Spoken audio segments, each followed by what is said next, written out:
All right. We are live. What's good with the gang? Live and direct. What's up, gang?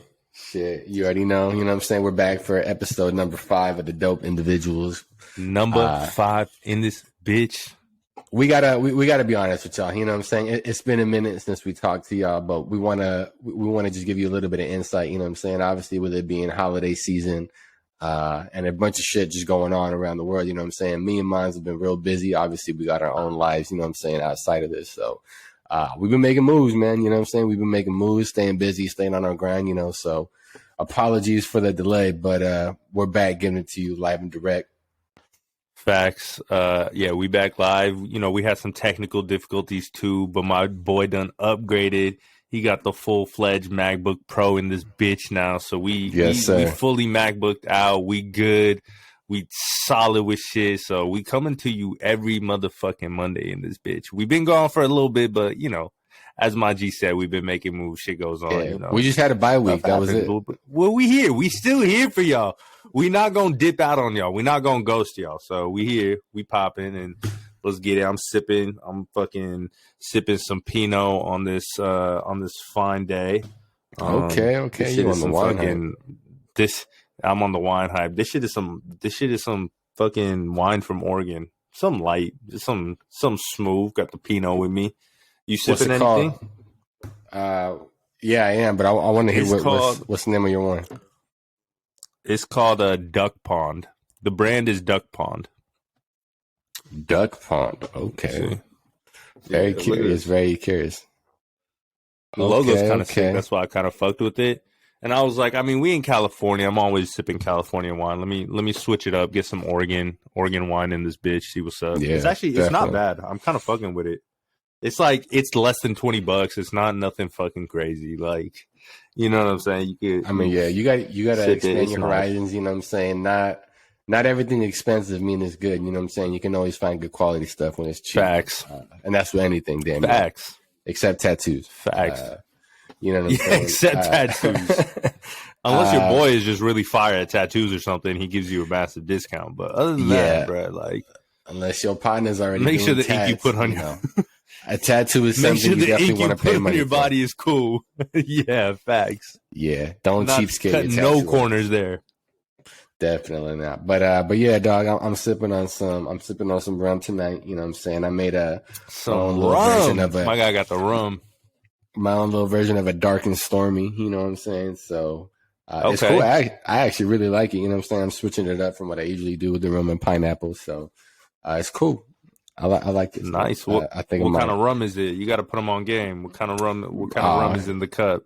Y'all see the hat, you know what I'm saying? It's Flor de Caña, you know. Branded out. Direct from Nicaragua, you know what I'm saying? It's only the 18-year aged rum because that's the best one by far, you know. So if you like rum, if you like tropical drinks, you know, try Flor de Caña. It's a really good rum. And like I said, the 18-year specifically, don't get nothing else. I promise you. Can you only get it out there? Or can you get it out here too? Nah, you can get it out here too. It obviously costs, I think, a little different out here, you know, but yeah, you can definitely get it out here at like, let's say like your Total Wine, you know, or something like that. Word. Okay. Yeah, for sure. The logo's sick. The hat's sick. Oh yeah, you know what I'm saying, and it's from the mainland. You know what I'm saying, it's from the hometown. You know, so gotta rep. Yeah, you gotta rep. That's light. But yeah, you know, in the 2 weeks that we've been out, a lot has been going on outside in the world. One of the very first things that I'm sure, you know, some of you sports fans are aware of, Golden State Warriors are off to an extremely high start. Yes, sir. As we all know, you know, Maanz is a Warriors fan, so it's Don't good vibes. Fuck you know, with my G's. It's nothing but good. What are they? 12-1 right now? We are because we lost that game to Charlotte, so we're 11-2. Oh, you guys lost to Charlotte. That's right. We should. The craziest part is the 2 losses that we have. We lost in some dumbass way, just being stupid. Like the shot selection that they had against the Hornets, like down the stretch in that fourth quarter, and just like the lineup to close out the game was just like, bruh, what? Like, we don't close the game out with Looney, fam. Why are we closing the game out with Looney? No disrespect to Looney, but bruh, like, come on, fam. Like, and when Steph passed him the ball and fucking he was the one to shoot the free throws, I was like, bruh, we have Looney clutch free throws right now. Like, come on, bruh. Like, I fuck with bruh. Don't get me wrong. I fuck with bruh, but like, bruh, not in those moments. Like, you know what I'm saying? So, yeah. But we still 11-2, best record in the league. Nobody wants to fucking. If we would have been losing, people would have been celebrating, and now they mad. That's all I gotta say. Is now they're mad because they can't celebrate that the Warriors are losing like they did at the beginning of last year when they were like, "Oh, Steph has to go through this shit now." Blah blah blah blah blah. We had a rough start, and then my guy fucking led the league in scoring last year. Led him to an 8 seed. I don't give a fuck about the play-in. He still led him to an 8 seed. And this year, he's back in this bitch.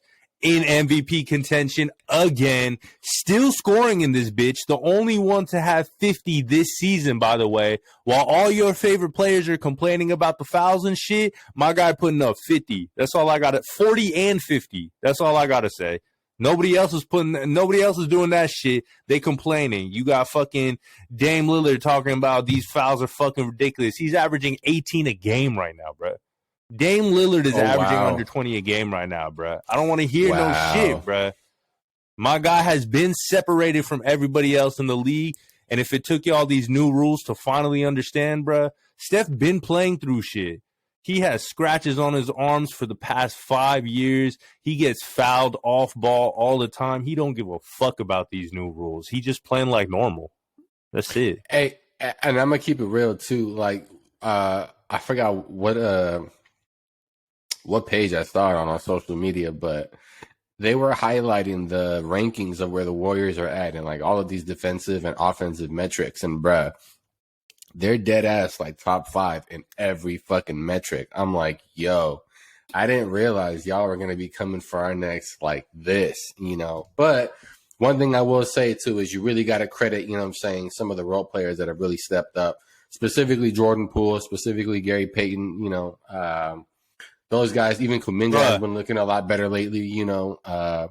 All 3 guys have really been stepping up. And this is without Wiseman still, you know, this is without Clay. So when those guys are coming back, yeah, you know, it's and the best part is too, the best part about that shit too, like, all right, first around the team that they put, listen, last season we ended the season with 8 guys viable on our roster. Like 8 guys that were able to play due to injuries, due to all this shit. We ended with 8 people on our fucking team. And the reason why fans were mad last year at the front office is because it was like, bruh, y'all could have done way more shit to put a team together around Steph. The fucked up part of it was that it's like y'all didn't think that Steph was gonna just like go crazy. Like if they themselves didn't expect Steph to lead the league in scoring last year, like I can then they don't want to fucking pay and all this shit because, you know, they tossed the season because we don't got Clay and all this type of shit. And it was like, nah, bro. Like if y'all put a serviceable team around him, like we would have been good. But credit to them as far as this offseason, they did for sure make some really good moves. Otto Porter was a fucking dope ass signing. He's been lit coming off the bench. Yep. Fucking I'm gonna butcher his name, but Bajelica, fucking, I'm Belly. I'm just gonna call him Belly. Fucking, he's been ill. Fucking, who else is coming? That we said GP2 is gonna be the steal of the season. If he keeps up this play, he's gonna be the complete steal of the season. Like, the fact that no other team just saw like what he was on and he's hooping like this, I'm just like, bruh, like he's literally fucking baby glove out there. Like he picked Levine so clean and just went down and dunked it easy. I mean, he had the best teacher, right? So you know what I'm saying? But like the fact that he's in this bitch, he's the 15th man on the roster technically. He was the last person added on. You know what I'm saying? Like, and he's playing like this, getting minutes and shit like that, man. So yeah, I mean, credit to them. They put a team around him. Steph struggled a little bit to start the season, but like because of just like how he moves and how he just continues to like do his thing no matter how much he's shooting, like his teammates have just been able to fit in so well.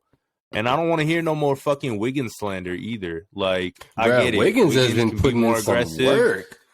You feel me? Like, it's only people, bruh, it's only some people like within the Warriors fan base that like on Twitter and shit, I be seeing some bullshit ass takes from people that are supposed to be Warriors fans and all this shit. And I'm like, fam, if you a fan and shit like that, like there's a certain point where it's like, can you just sit back and enjoy the fucking team? Like, you don't gotta fucking dissect and analyze and criticize every little fucking thing, fam. Like, shut the fuck up at some point. Like, you know what I'm saying? Like, we're fucking 11-1, 11-2, best team in basketball. At some point, you gotta just sit back and be like, this is ill. Like, as a fan, like, I'm fucking ecstatic right now. And especially the fact that we have still Wiseman and Clay coming back and shit like that.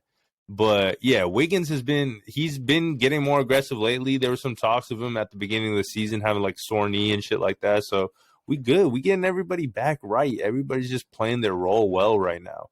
And what I love about the fact that it's Wiseman and Clay coming back is they just fit into the equation. You know what I'm saying? Like, you don't really have to do anything to fucking build around them in any way. Wiseman, yeah, a little bit come up to speed, but you saw Steph on the sideline the other day. He's like, hey, fam, those are dunks for you.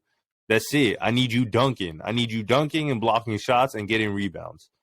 Like, facts.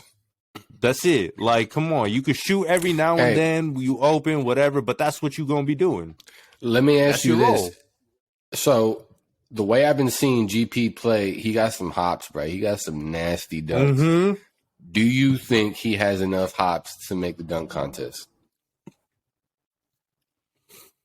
No, I like what he said. I like what he said about like being an in-game dunker and shit and like the creativity aspect of it. I feel like bruh got hops, but he really on some just like in-game aerial shit. You know what I'm saying? Where it's just like, boom, I'm just going up with the 1. I'm just going up with the 2. Like, I'm just, I'm going to give you some light. And it looks so clean because, like, I am the size that I am and I'm getting up how I'm getting up. You feel me? But, like, I'm not expecting GP2 to go out there and, like, throw it off the glass, go under his legs, and fucking reverse dunk. I'm gonna keep it real. You know what I'm saying? Like, I think he's an early candidate. I mean, I think we really haven't. I mean, it's definitely very early in the season, But like, we haven't seen too many, crazy dunkers. You've seen Miles Bridges, with some crazy nasty dunks. You've seen GP with some. But nice see, Miles dunks, Bridges, he be doing like that windmill that he has. Like, he be doing that dunk contest shit. Bridges, yeah. You know what I'm saying? Like, I could see Miles Bridges going off the side of the backboard doing some crazy shit. He do that windmill in game and shit like that. Hey, and he's actually balling too. Like, he's balling like one of the too. top players right now too. Like, yeah, facts.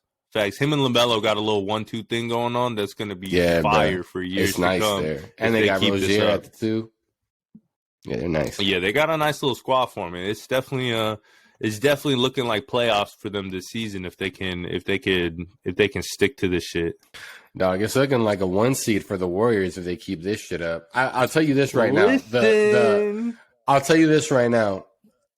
The only thing that'll stop the Warriors from getting that 1 seed, I think in my opinion, is injuries. You know what I'm saying? And that's the one thing that can obviously derail any team. You know what I'm saying? But when it comes to the Warriors, I think we already know, the specific types of injuries, you know what I'm saying, that I think it's the injuries, and I think it's the injuries, and I think it's just like, can some of the guys that are playing, can they keep the consistency for the full season? In the sense of like, when I'm looking at like Belly, when I'm looking at Otto Porter, when I'm looking at Jordan Poole, when I'm looking at GP2, when I'm looking at fucking even Wiggins, and I'm looking at all them, I'm like, if y'all keep this play, if y'all are able to keep like your game consistent through this whole season like this, where y'all knocking down shots, playing team ball, team defense is there, because I'm not worried about Steph, Dre, Clay, Iggy. Like, I'm not worried about them. You know what I'm saying? And then it's really like with them, it's really just who's sliding in that fifth spot. But those guys, if they stay consistent through the whole fucking season, oh, we're going to be scary as fuck. We're going to be scary as fuck. Ain't nobody going to want to see us. Ain't nobody going to want to see us.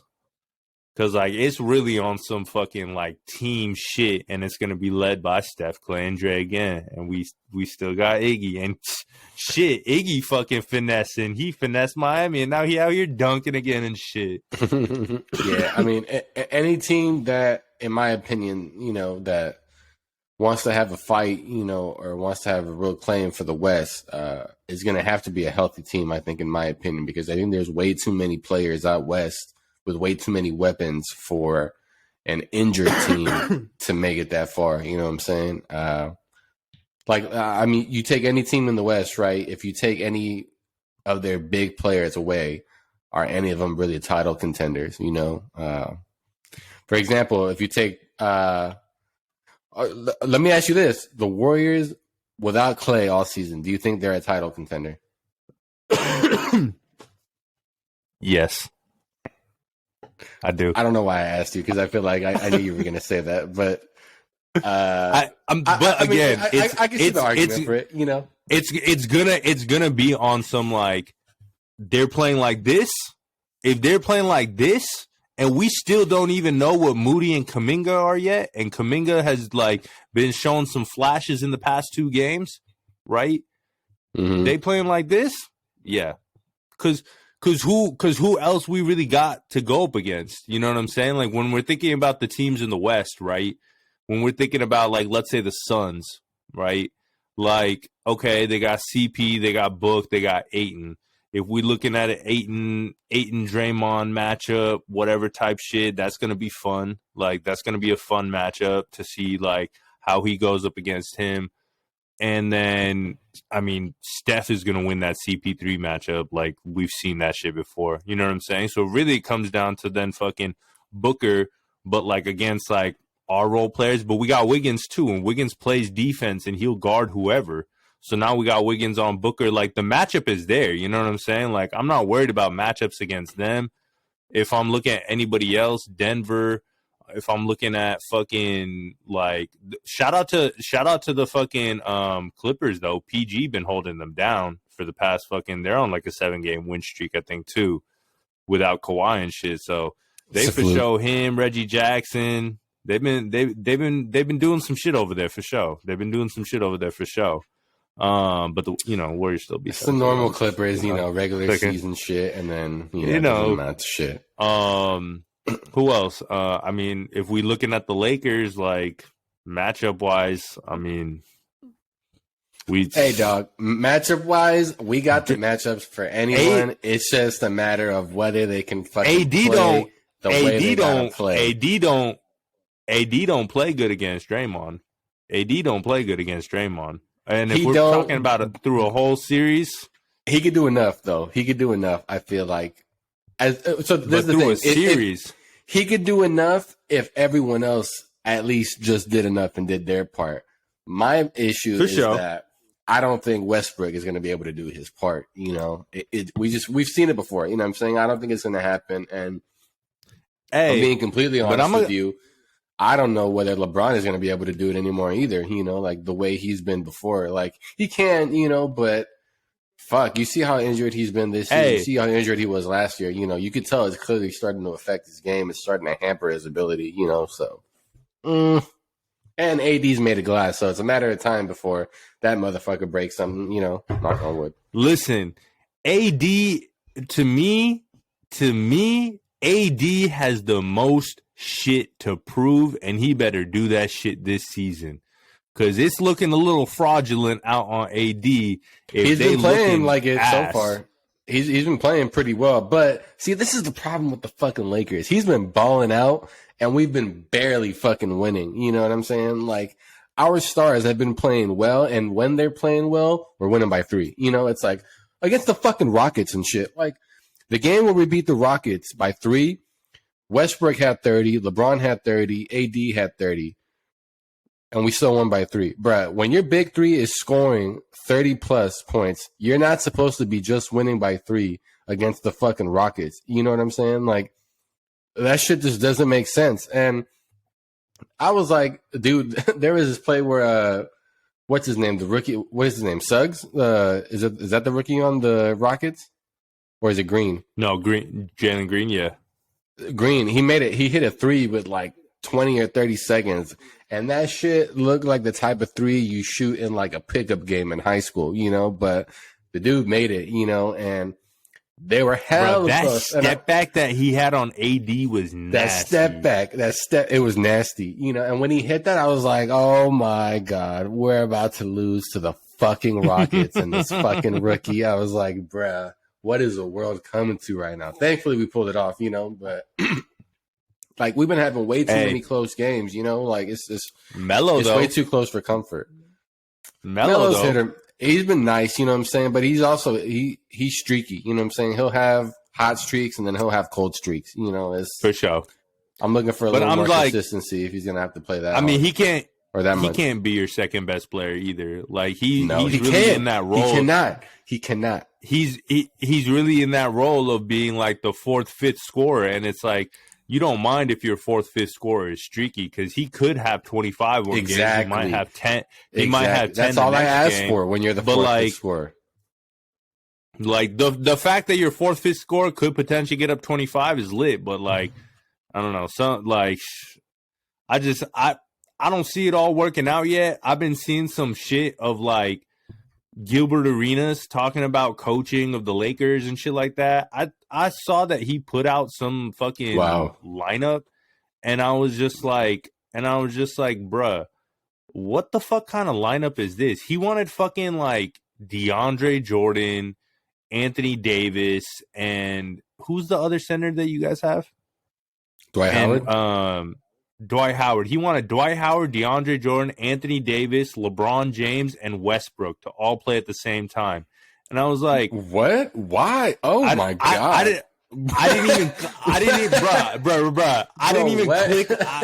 I didn't even click on the whole fucking video, bruh. That was the teaser. Bro. The teaser was him talking about that lineup, and he was just like, scoring in that lineup. He was like, I'm just going to throw them out there because they're bigger than everyone, blah, blah, blah, blah, blah. And I was like, fam. Yeah, they're slower than everyone, too.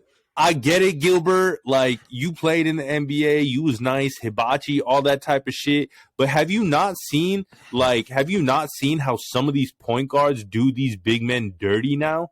Like, they're shooting over these big men for threes. They're fucking taking them to the rack, float game, easy. They're crossing them. Like, bruh, these big men, you switch them out on a guard. Like, fam, you want DeAndre Jordan and Dwight Howard and AD to play at the same time? That shit is so funny, man. What do you think this is, bruh? This is not 2013, bruh. This is not fucking 2011. Like, none of that shit, fam. Like, that was I saw that little teaser video. This was like a week ago or like a week and a half ago or some shit. But he's still been talking about it, or just talking about other ways of like how to improve the coaching and like letting Westbrook like play his game and blah blah. I'm like, honestly, at this point, bro, like, what is Westbrook's game? Because like every time I watch him shoot the ball, I'm like, bruh, how are you missing this bad? Like, you used to be able to shoot, so I'm like, I'm really confused by bruh's jumper. Like, he really used to be able to shoot. Not like his jumper crazy horrible, but good. His shot selection is just fucking terrible. Like, when y'all went to OT, I was watching that game right before, right? Yeah, that's the game we talked about. Yeah. When they went to OT, was that the Rockets game that they went to OT? No, that was a different game, right? It was a different game. It was fuck, who was it? It was one of the recent games, where they went to OT. Yeah. So I'm watching Westbrook, and he's just like 8 seconds left on the clock, and I'm like, all right, what's he about to do type of shit. I see Melo like at the top, like clapping for the ball, like, give me this shit, fam. Like, let me shoot this shit. I'm open, right?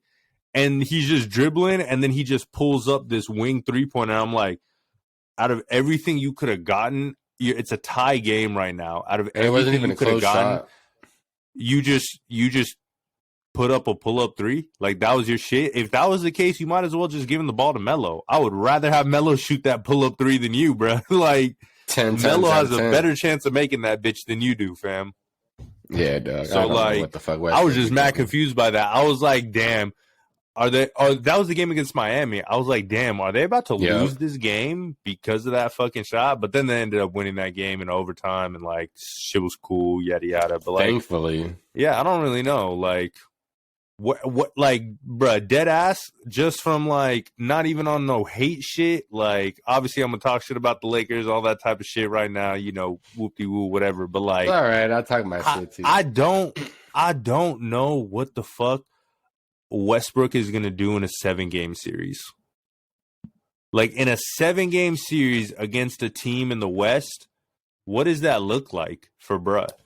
Like, I would want him to be a Jason Kidd, in which he already knows how to rebound. He already knows how to pass. His IQ for the game is ridiculous. Like, bruh, just don't shoot. Like, that's all I'm asking. Like, do everything you do except shoot. Like, and we'll be good. You know what I'm saying? Like, but then on defense,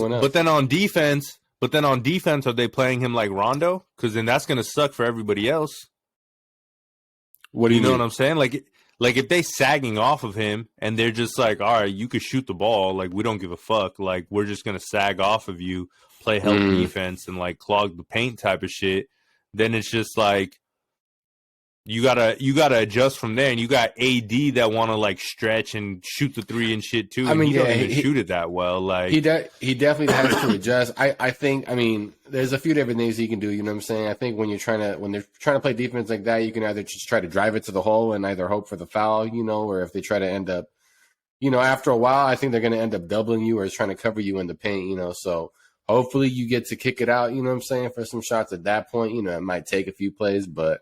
There's either that or, you know, dude just adjusts and he starts hitting those mid-range shots, you know, maybe a three now and then, you know, beggars can't be choosers, you know, so you know, as long as he hits his mid-range shots, you know. I'm genuinely like, damn, like what is he going to do in a 7-game series or just in a playoff series? Because the teams are going to, like, no matter how the team, like, schemes for him, defends him and shit like that, like, if he can't hit them shots, like, that's you got to be able to do other shit well, you know what I'm saying? And if he's not a lockdown defender and he can't hit shots, then it's kind of like, all right, in the NBA, if you're passing, you're rebounding, like bruh, if you're in the NBA and you can't hit shots, like, that's the whole point of fucking basketball. Like, if you can't hit shots, your value is seriously fucking limited. You know, like,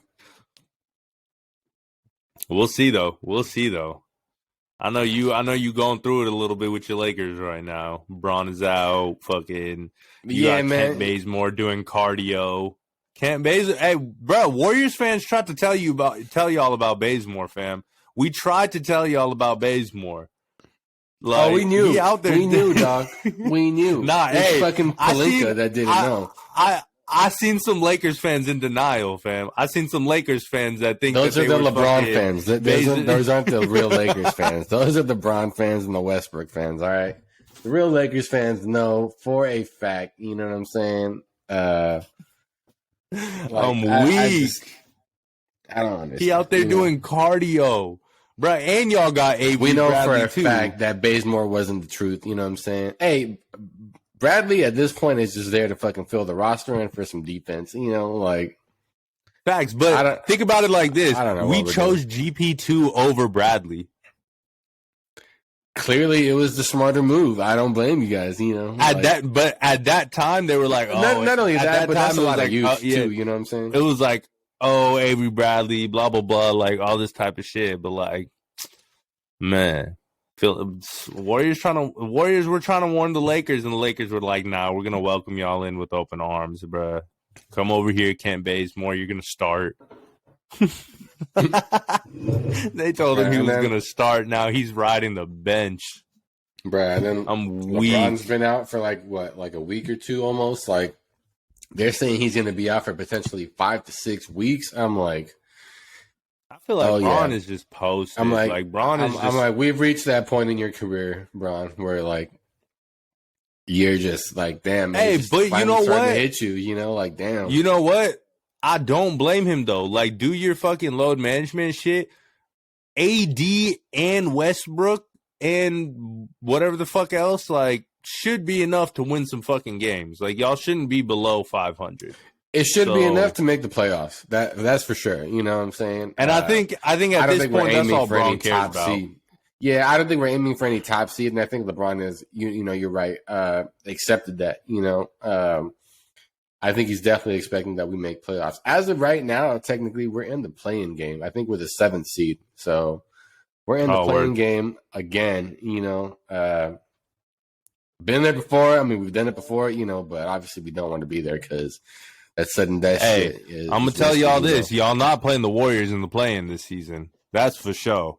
Hey, y'all better see us y'all better see us in a full series, or we not seeing each other because we not seeing each other.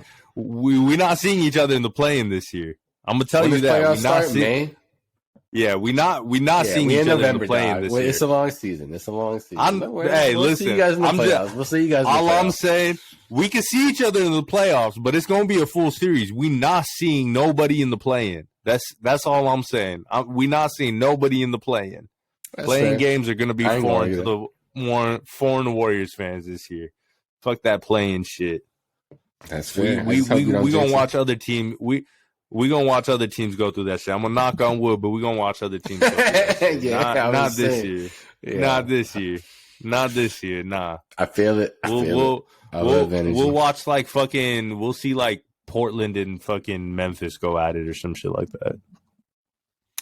Yeah, I mean, at this point, I just don't want to make the playing game. As long as we have a playoff seed, that's not the playing game. That would be preferred. I can't say I'm tripping 100%. Too hard. I can't say I'm tripping too hard off the home court advantage. If we get it, obviously that's awesome. But I feel like a lot of our players are seasoned enough to where they can play home or away. If we do get the playing game, shit, it's like 50-50. You know what I'm saying? It's however well everyone's playing that day, In terms of our whole outlook, man, I don't think we're going to make any trades. I would hope that we could consider some trades maybe for like,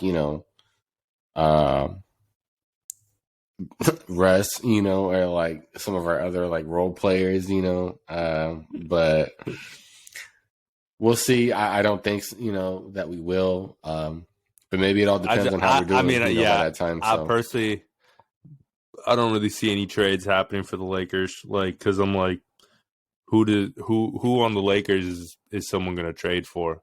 Literally, I feel like Russ is the only person, but it's like DeAndre Jordan. Someone would trade for him. Maybe. I don't know, bro. I don't think nobody trading for maybe. I don't think nobody traded for DJ. I don't think nobody traded for Dwight. I don't think nobody traded for Bazemore, for Malik Monk. He's already on a low contract. No one's traded for Bazemore, dog. So, like, Malik Monk already on a low contract. So it's like the contracts might not even line up to like get a better player out of Malik Monk. And he's been one of your better players this season, probably anyways. Speaking of contracts, you seen Dennis Schroeder is over here dropping like 36 and shit in Boston. I'm like, bruh, like your dumbass is over here dropping 36 for $5 million. I gotta ask, would Lakers fans rather have Schroeder than Westbrook right now?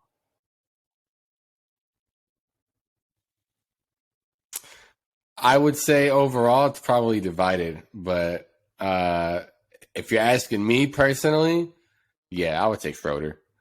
Just because I feel like I would say, and I'll tell you why. I'll take Schroeder just because, and it's funny because I feel like if you like cut that in itself as a clip, people would probably think I'm fucking ridiculous, but Schroeder gonna go off on you on Twitter.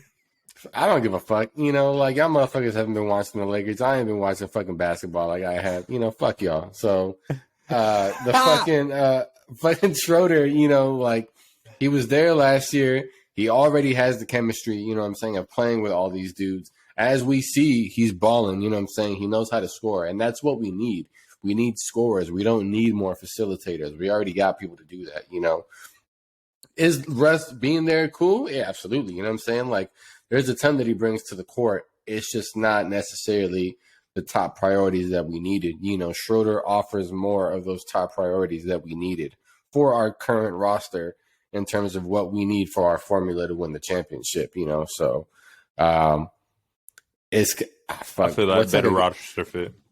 Yeah, you know, bro, like I'm really blown at the fact that Westbrook can't shoot. Like, I don't know. I don't really know how, like, I get it if you tell me that he hasn't really been able to shoot. But I remember the Thunder days where he could hit some threes and he could hit mid-range. So I'm like, why can you not shoot no more? Like, what the fuck is going on? This shit makes no sense to me. Yeah, bro. It's like having, like, the right Nike fit, you know what I'm saying? And all you need is the right shoes, but he's like some Adidas shoes, you know? Like, it's like, bro, like you dope, you know, but like you just don't fit in this scheme, dog. Like, like that's what I think of it, you know what I'm saying? Like I used to know a dude that wore Air Forces with Adidas track pants, and I'm glad he's cut off at this point. My God.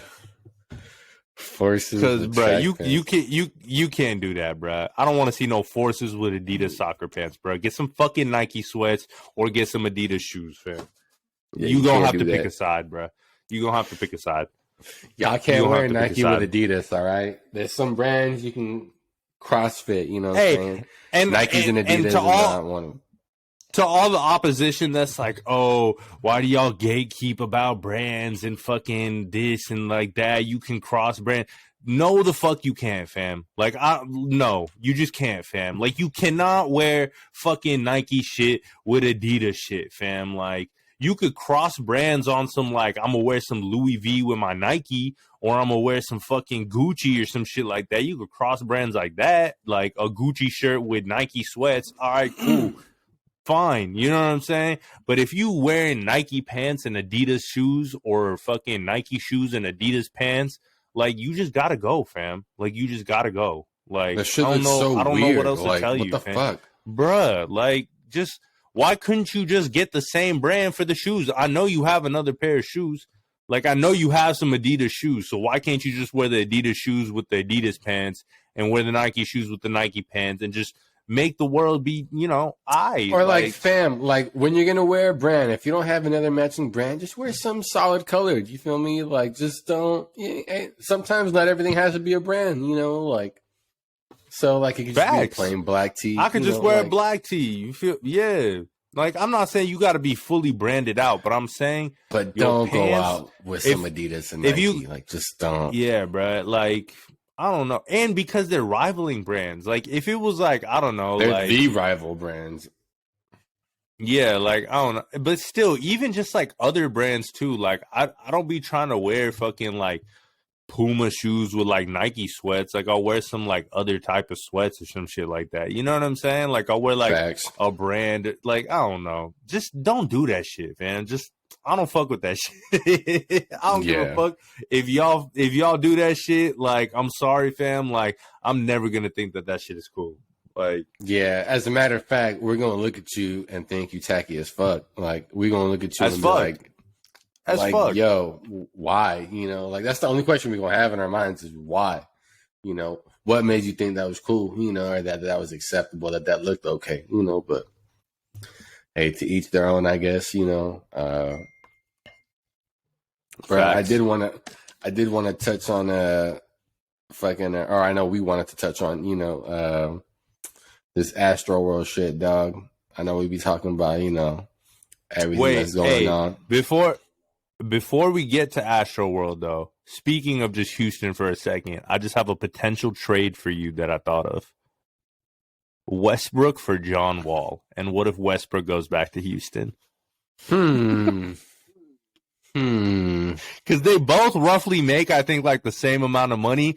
But for whatever reason, John Wall is healthy, but the Rockets are saying that he's not going to play this season, but they're not going to trade him. And I'm like, what the fuck sense does that make? I'm going to keep it real. I think I would keep Russ only because John Wall has proven to be extremely injury prone in the last few years. And That's fair. At this point, I would take a healthy player over an injured player. You know what I'm saying? Even if he's not the right fit, That's fair.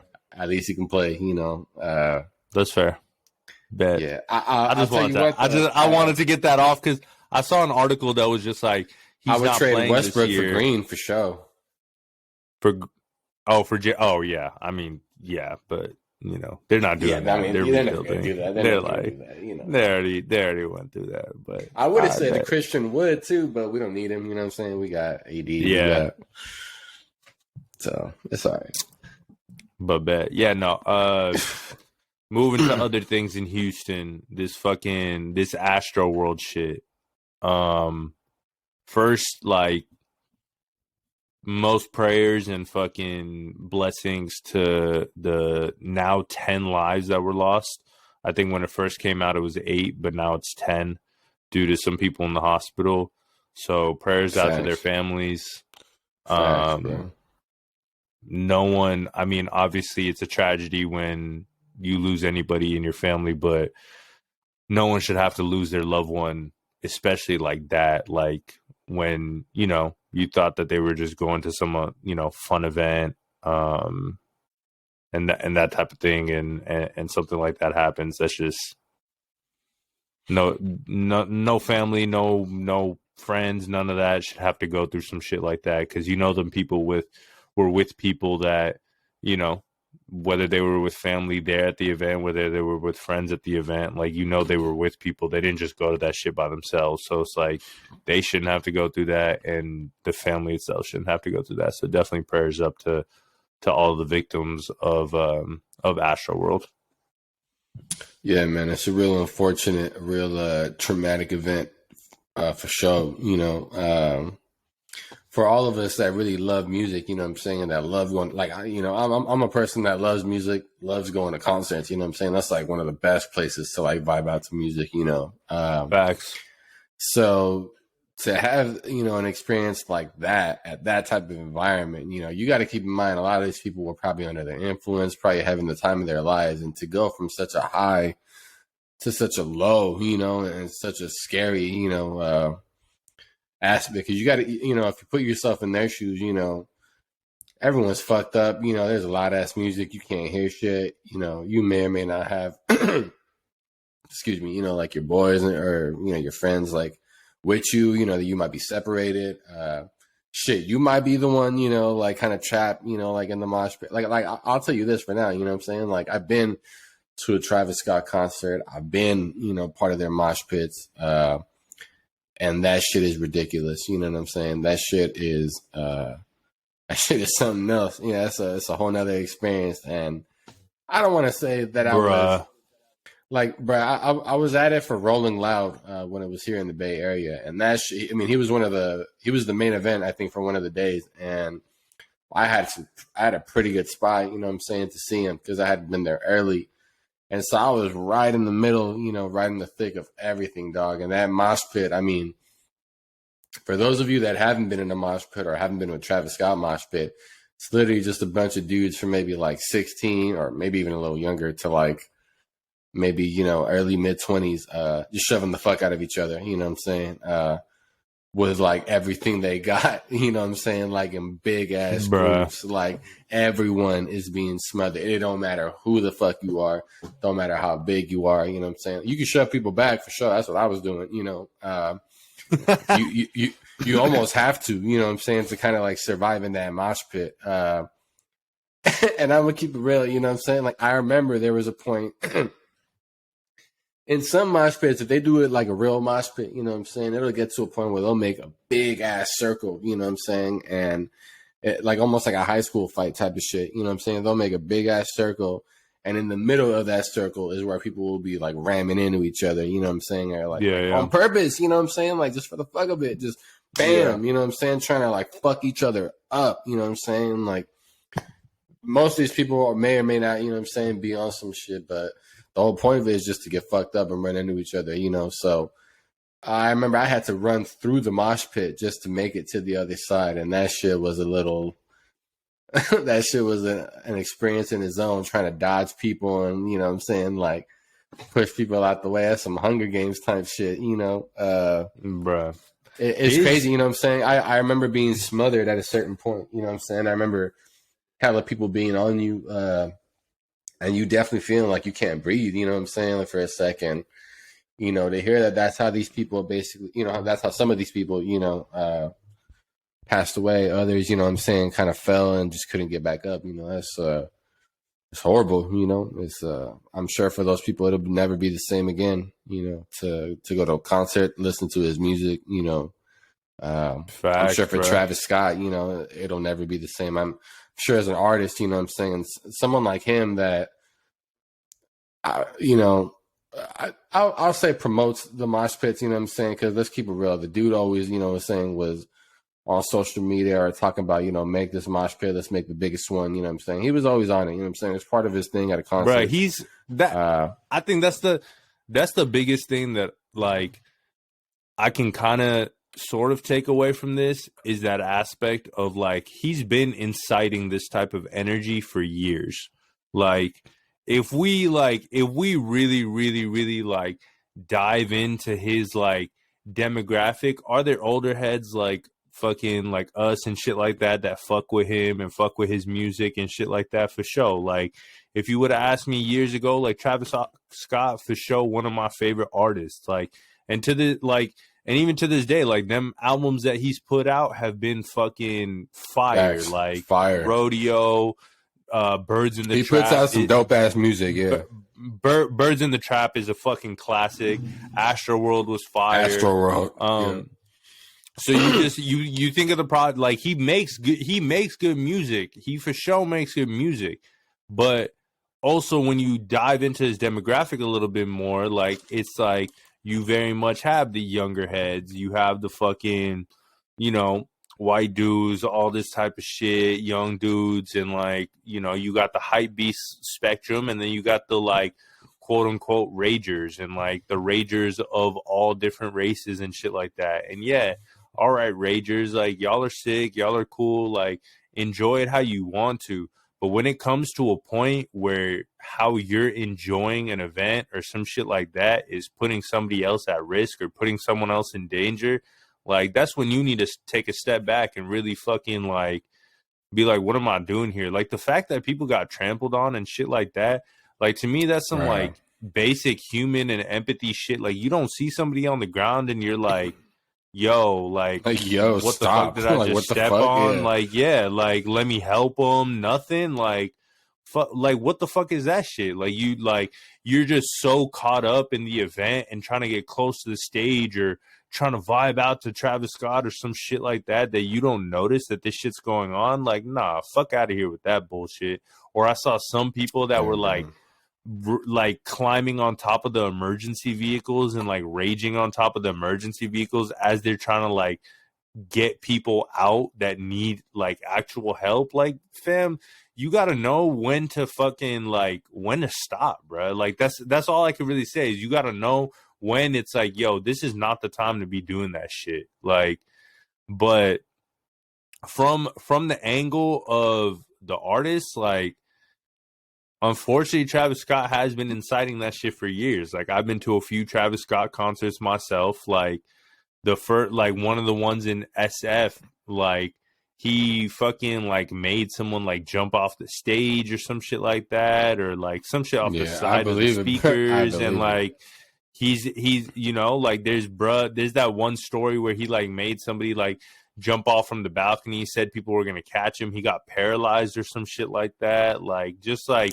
damn, mad, I heard, like, that story. Yeah, bro, like, mad shit. Like, he's had certain incidents at his concerts before, but never any deaths. And it's like, at this one, it's like, bro, it's I don't even want to put it in a way where it's like, oh, it's like that type of energy you were, like, leading up for some shit like this to happen. But it's just like, you know, I'm seeing videos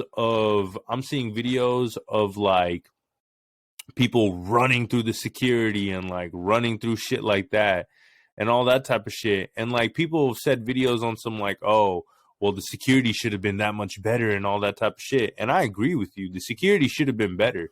But also, people, like, at other concerts could also do that, but they don't get fucking encouraged by the artist to do that. You know what I'm saying? Like, they don't get encouraged by the artist to fucking like run past security and sneak in. Like, he literally said before the fest even started, like, we gonna get the ones that are gonna sneak in too. Like, we gonna make sure y'all get in and shit like that, and like all that type of shit. So it's just kind of like you've promoted that type of shit, jumping over fences to get into festivals and knocking over fences to get into shit. Did you see the video? Security, like, did you see the video of all the people running to go get the merch? Like, as soon as the merch stands opened up.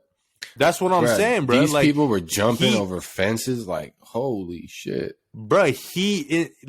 That's the thing, is like, he incites that type of energy. And I'm not trying to like fully put this on Travis Scott, but it's like, you do incite that type of energy because you don't see that at every concert. You don't see that at every rap concert. You don't see that at every hip hop concert, where people are just barging through, where people are just don't give a fuck about anybody else that's around them, and fucking just like, you know what I'm saying? Like, that type of just inconsiderate type of shit. Like, you don't see that type of shit at every concert. You know what I'm saying? So like, that type of shit mixed with just like this mosh pit. Like, bro, I remember I saw him at I think that festival was called like Day and Night. It was in LA like 3-4 years ago or some shit like that. It was like him, Kendrick, shit like that. He was performing on one of the nights, and I'm over here like I'm with B, we in that bitch, like, and we're like kind of in the crowd too and shit like that, right? Got my girl on my shoulders, and we're just like vibing for a second, and then all of a sudden the entire crowd just starts like pushing forward and just pushing forward and just pushing forward, and it gets to a point where it's like, as much as you try and be all big and like, nah, you're not gonna hit, like, people are hitting from behind them, like, there's a point where, you know what I'm saying? So it's like, we did what we had to do, and we were just like, all right, we're getting the fuck up out of here and going further to the back where we can have some breathing room.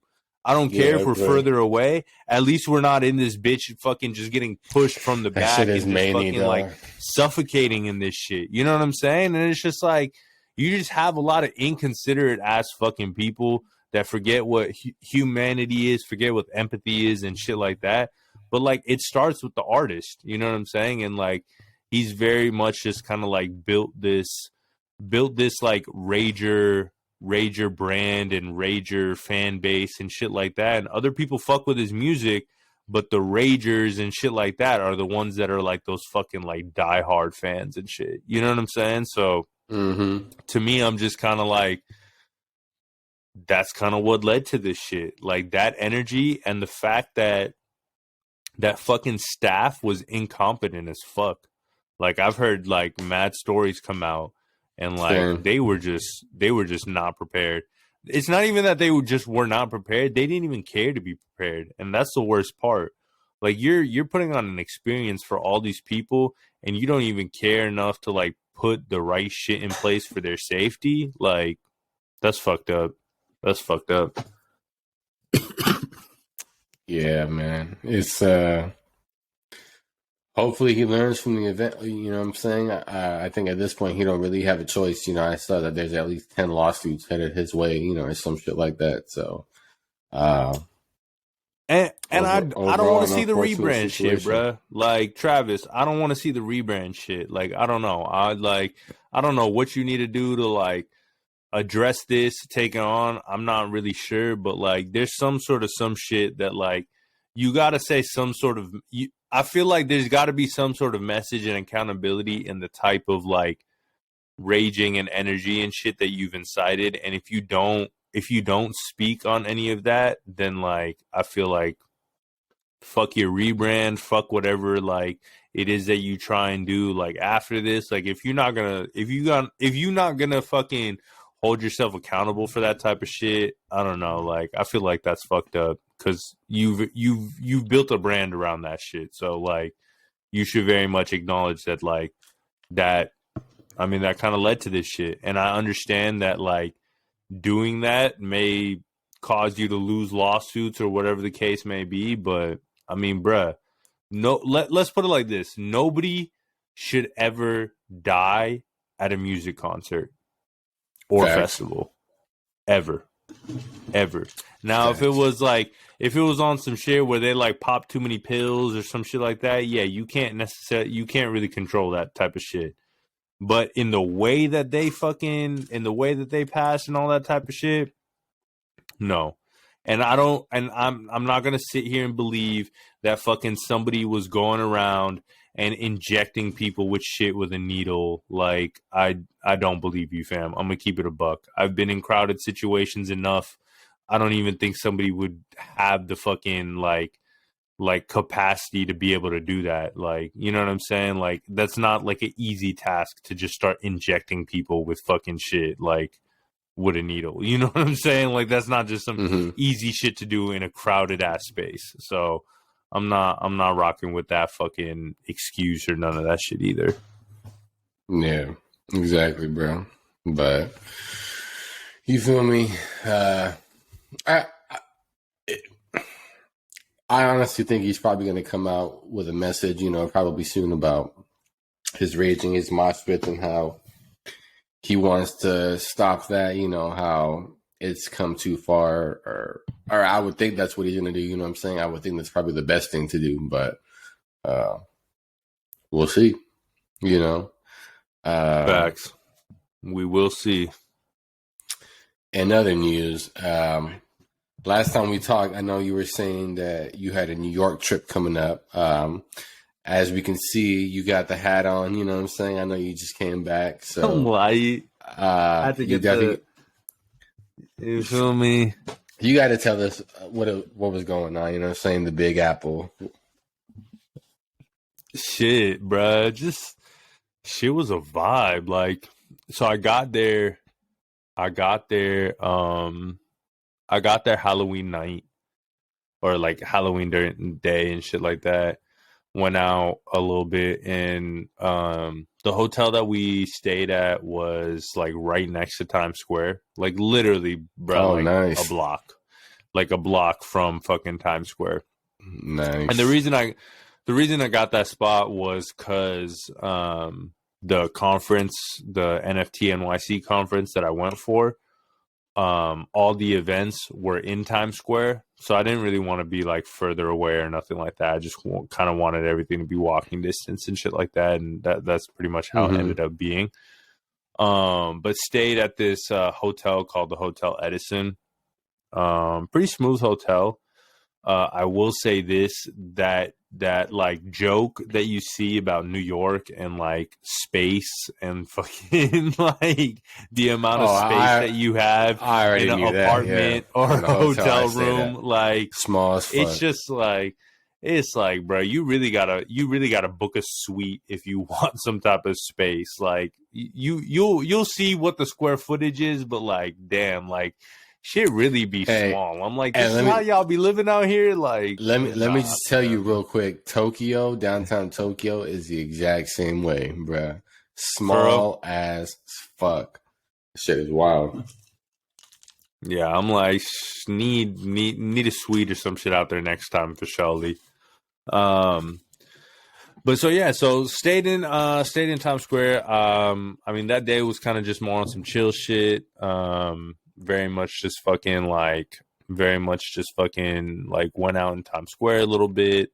And Halloween night, it was fucking like packed. Like, it was fucking packed in Times Square. Like, people was out there dressed the fuck up. Families were out there, like all types of shit. And I'm not gonna lie to you, like, I'm gonna keep it a buck. Like, it's kind of wild seeing people out and about with like their kids, I feel like, in Times Square and shit like that. And like, the only reason I say that, it's like, nothing like wild or nothing. It's just like, damn, there's so many fucking people out here. You know what I'm saying? And I'm just like, there's just a lot going on there. Yeah. You know what I'm saying? So like, having your kid on you, I can only imagine like what you must like go through to like make sure everything is solid with that amount of people around. You know what I'm saying? There's just endless possibilities with that many people. You know what I'm saying? So like, that shit is just like wild to me. But yeah, bro, like, that shit was crazy on Halloween night. Really just kind of just like kicked it. Like, fucking New York got the that whole smoking shit where like you could smoke wherever cigarettes are smoked. Like you could smoke tree wherever cigarettes are smoked. So I was just out, just like, burning in the middle of Times Square, just vibing. Like, you know what I'm saying? Like just big kicking it. Monday during the day, like, so like Monday through Thursday was like the whole conference shit. We can get into that a little bit like after. But as far as like exploring and shit like that, there was a couple like dope just like spots around Times Square that I ate at. Like there was this one spot like lobster, and I want to say it was like lobster and burgers or some shit like that. Like that's literally what the restaurant was called, was lobsters and burgers or some shit. But that spot was pretty fire. Yeah, bro. I had a fucking burger with lobster meat in it, and like fucking like that shit was fire. And then there was this other spot called like the terrace around there in Times Square too. And that shit, like the fucking ambiance inside was sick. They had like this little like, it was kind of like a patio, but enclosed, just had like hella like greenery and shit in there. And the food was hella fire too. That spot was dope. And yeah, really just like, there's this other spot I think called like Print. That shit was super cool. Like fucking, they had like this, they had this dessert where you got fucking like, you get sorbet or ice cream and get a shot poured on it. So we got this like sorbet, and they just like poured bourbon on the fucking, on like the 3 scoops of it. And I was like, this is ill. I fuck with that. How did that alter the taste? It didn't actually like fully alter the taste, but you tasted like a little bit of the alcohol and shit like that. So that was kind of like a nice balance to the sweetness. You feel me? Like that little alcohol taste was smooth, and you were getting a little bit buzzed off of it too, which was nice. That place was sick. They also had this like really good fucking octopus that we got. Yeah, that shit was fire. What else? Fucking, so that was a couple of like the restaurants and shit, and then these were all in downtown, like by Times Square.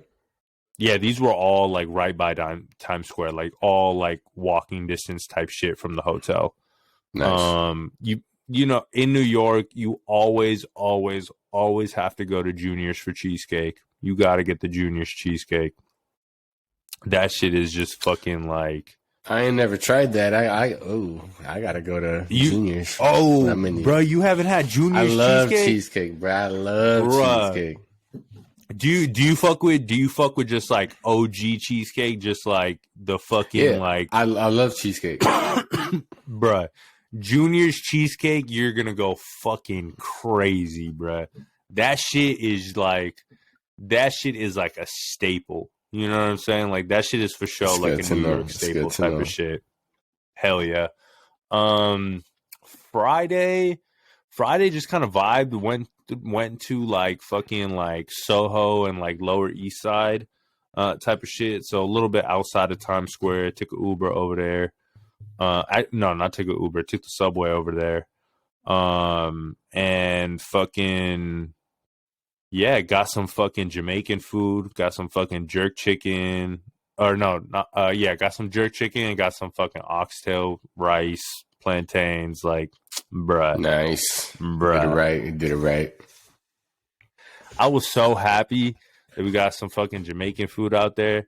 Cause like for a second, I was like thinking in my head, like while we were walking and shit, like, oh, like what do I want to eat? Like I was thinking about cultures and shit like that in New York. And I was like, what the fuck? We walked through like this Jamaican restaurant. I was like, bruh, Jamaican food. What the fuck? Oxtail. Like, I need to get some oxtail while I'm fucking and they out be here, having like, hella trucks out there that like be serving them too. Like they got hella like, bro, types of food out there, bro. Facts.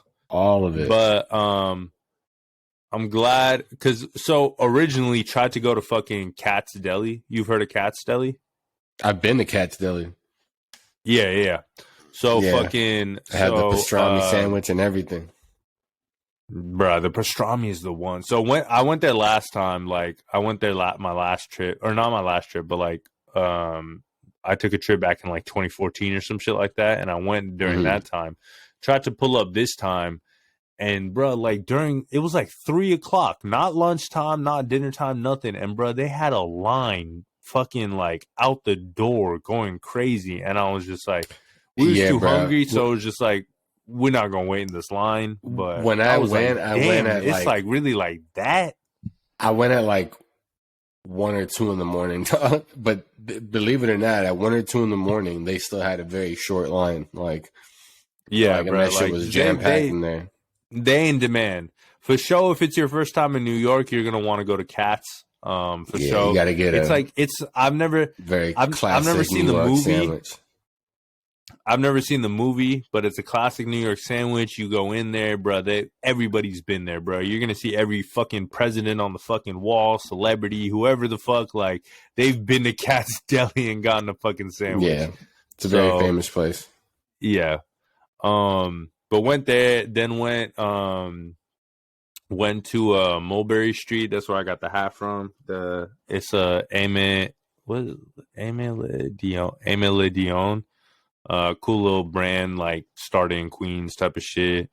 Have different collabs and shit like that, like shoes and all that type of shit. But that's this hat.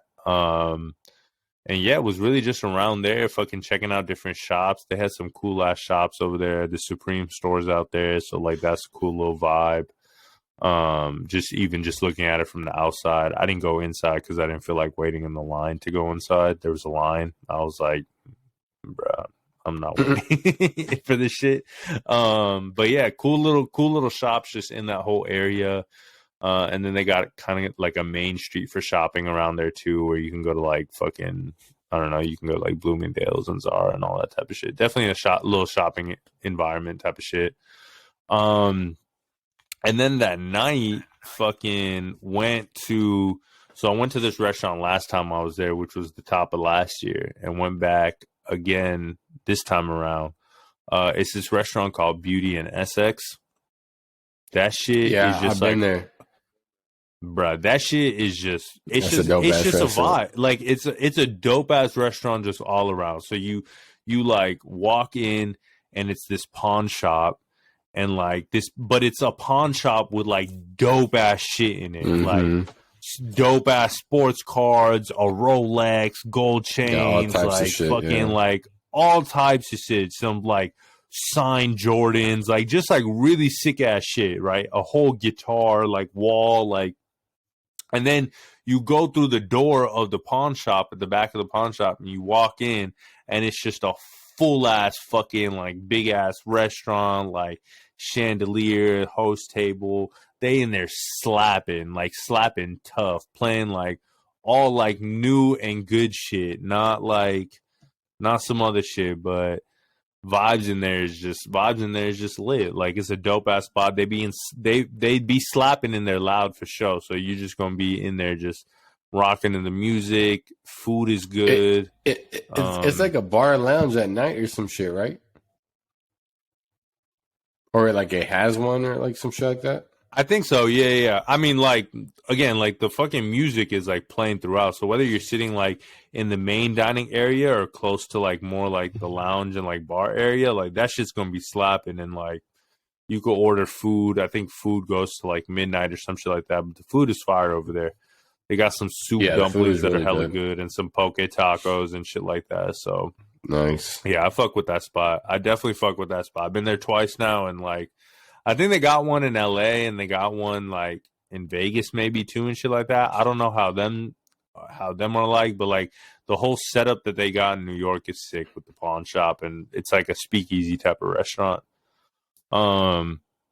So did that, and then fucking Saturday was just in fucking went to Brooklyn, went to this neighborhood like Williamsburg in Brooklyn. Yeah, Brooklyn's always a vibe. So that was my first time. That was my first time out there. Oh, wow. They got this cool little. They got this cool little park. Forgot what the park was called. I probably have it in my phone, but They got this park that's like right next to like the Brooklyn Bridge, and you can see like the full skyline of the city and shit like that. And then they got some cool like just like shops and all that shit like right around there that you can go check out.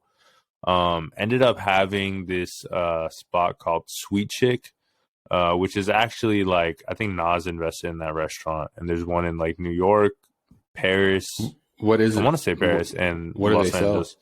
It's chicken. It's chicken, waffles, chicken sandwiches. Yeah, but it was fire. It was good. I got this like fucking hot honey chicken sandwich, but it was like a chicken in between like biscuits and fucking shit like that. And bro, I went to this smoke shop, bro, and fucking tell me why this smoke shop was selling edibles, but like actual edibles. I don't know. I don't understand the weed situation right now in New York. Like they don't really have like legal dispensaries, but it's legal out there.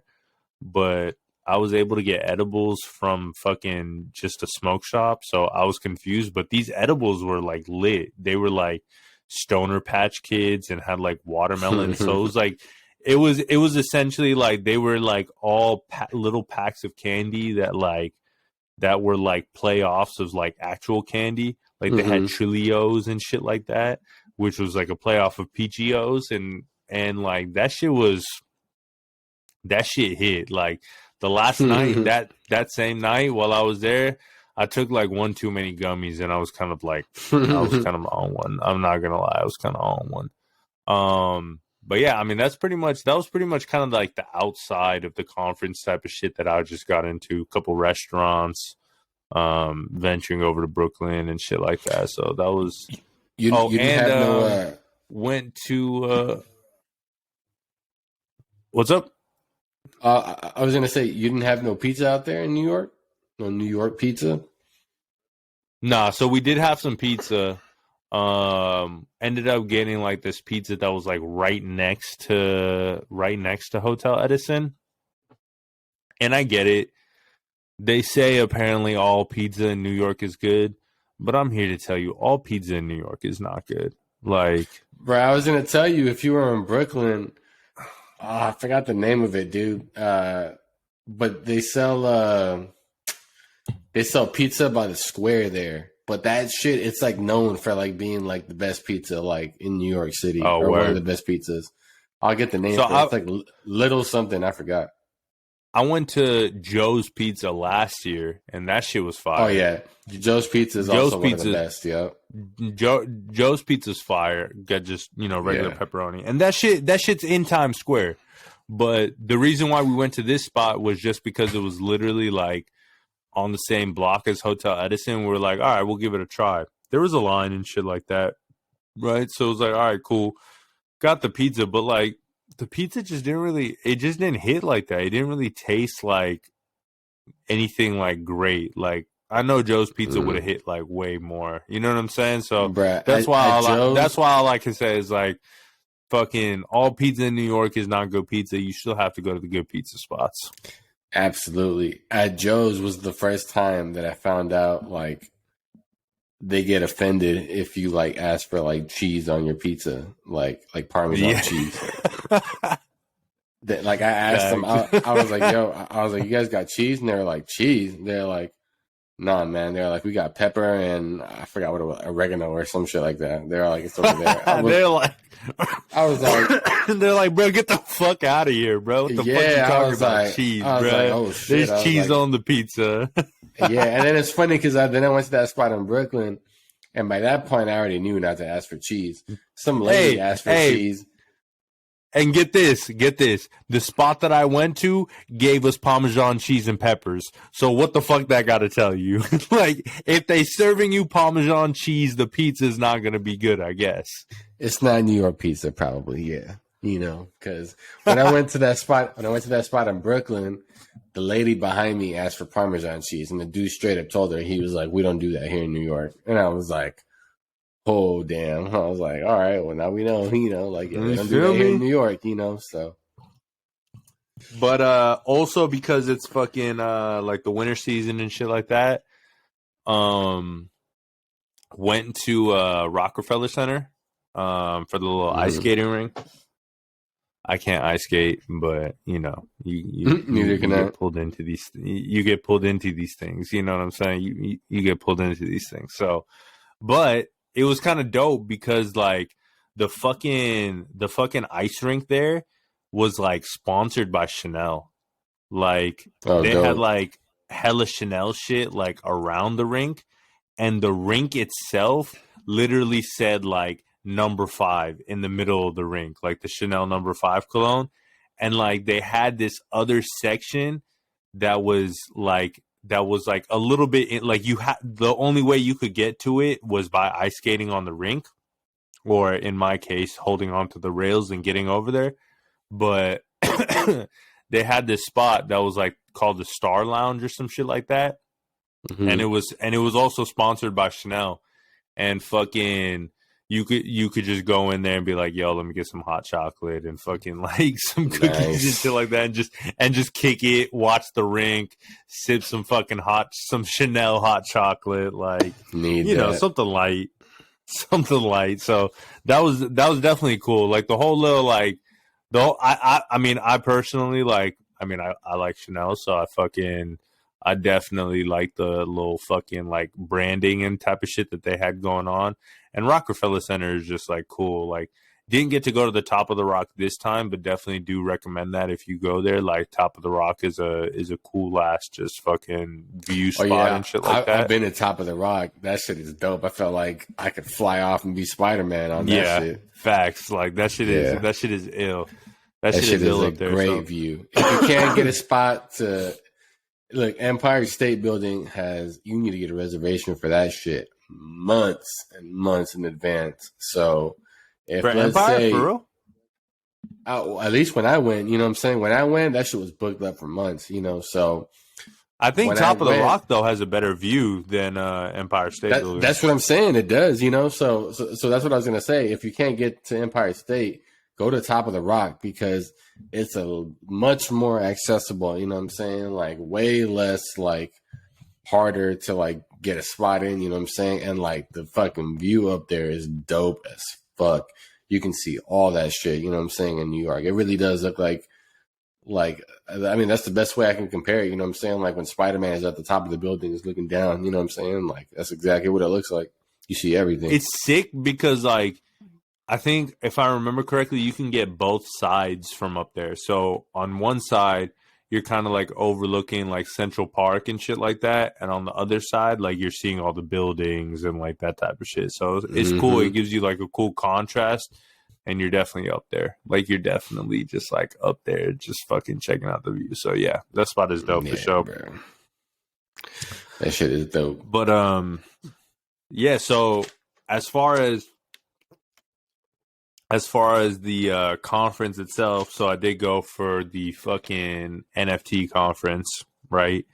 And I believe last time, we were definitely talking about NFTs on this podcast, and we were letting y'all know how early we are to this game. And I'm here to report back from NFT NYC to let y'all know, after meeting plenty of people in the space, plenty of people that attended, all type of shit. And I'm here to let you know that, yeah, we're still fucking early in this fucking space. We are still very much early as hell, as it pertains to fucking NFT NYC. So I guess to just kind of go into it, I could talk about the conference a little bit first, just kind of what I did. I mean, how about this? Let me just ask you, I guess, some general questions off of it. Yeah. That maybe the viewers may or may not have, when kind of just hearing about it. And then maybe you can go into depth from there. So NFT NYC is a convention. It sounds like a multi-day convention. The whole purpose of this convention is to just to network, just to build community, basically, just to kind of explore other projects, or is there a different objective to it? Yeah, so I mean, it's very much a place for I would say it's very much a place for projects to promote themselves. It's very much a place for companies to promote themselves, like companies that are within crypto and within Web3 to promote themselves. Very much to talk about like what's going on in the space, and like have like various like, you know, people come out and speak to those topics. And like people that have been within the space or people that have noticed certain trends in the space, whatever the case may be, like listen to them speak, gain information.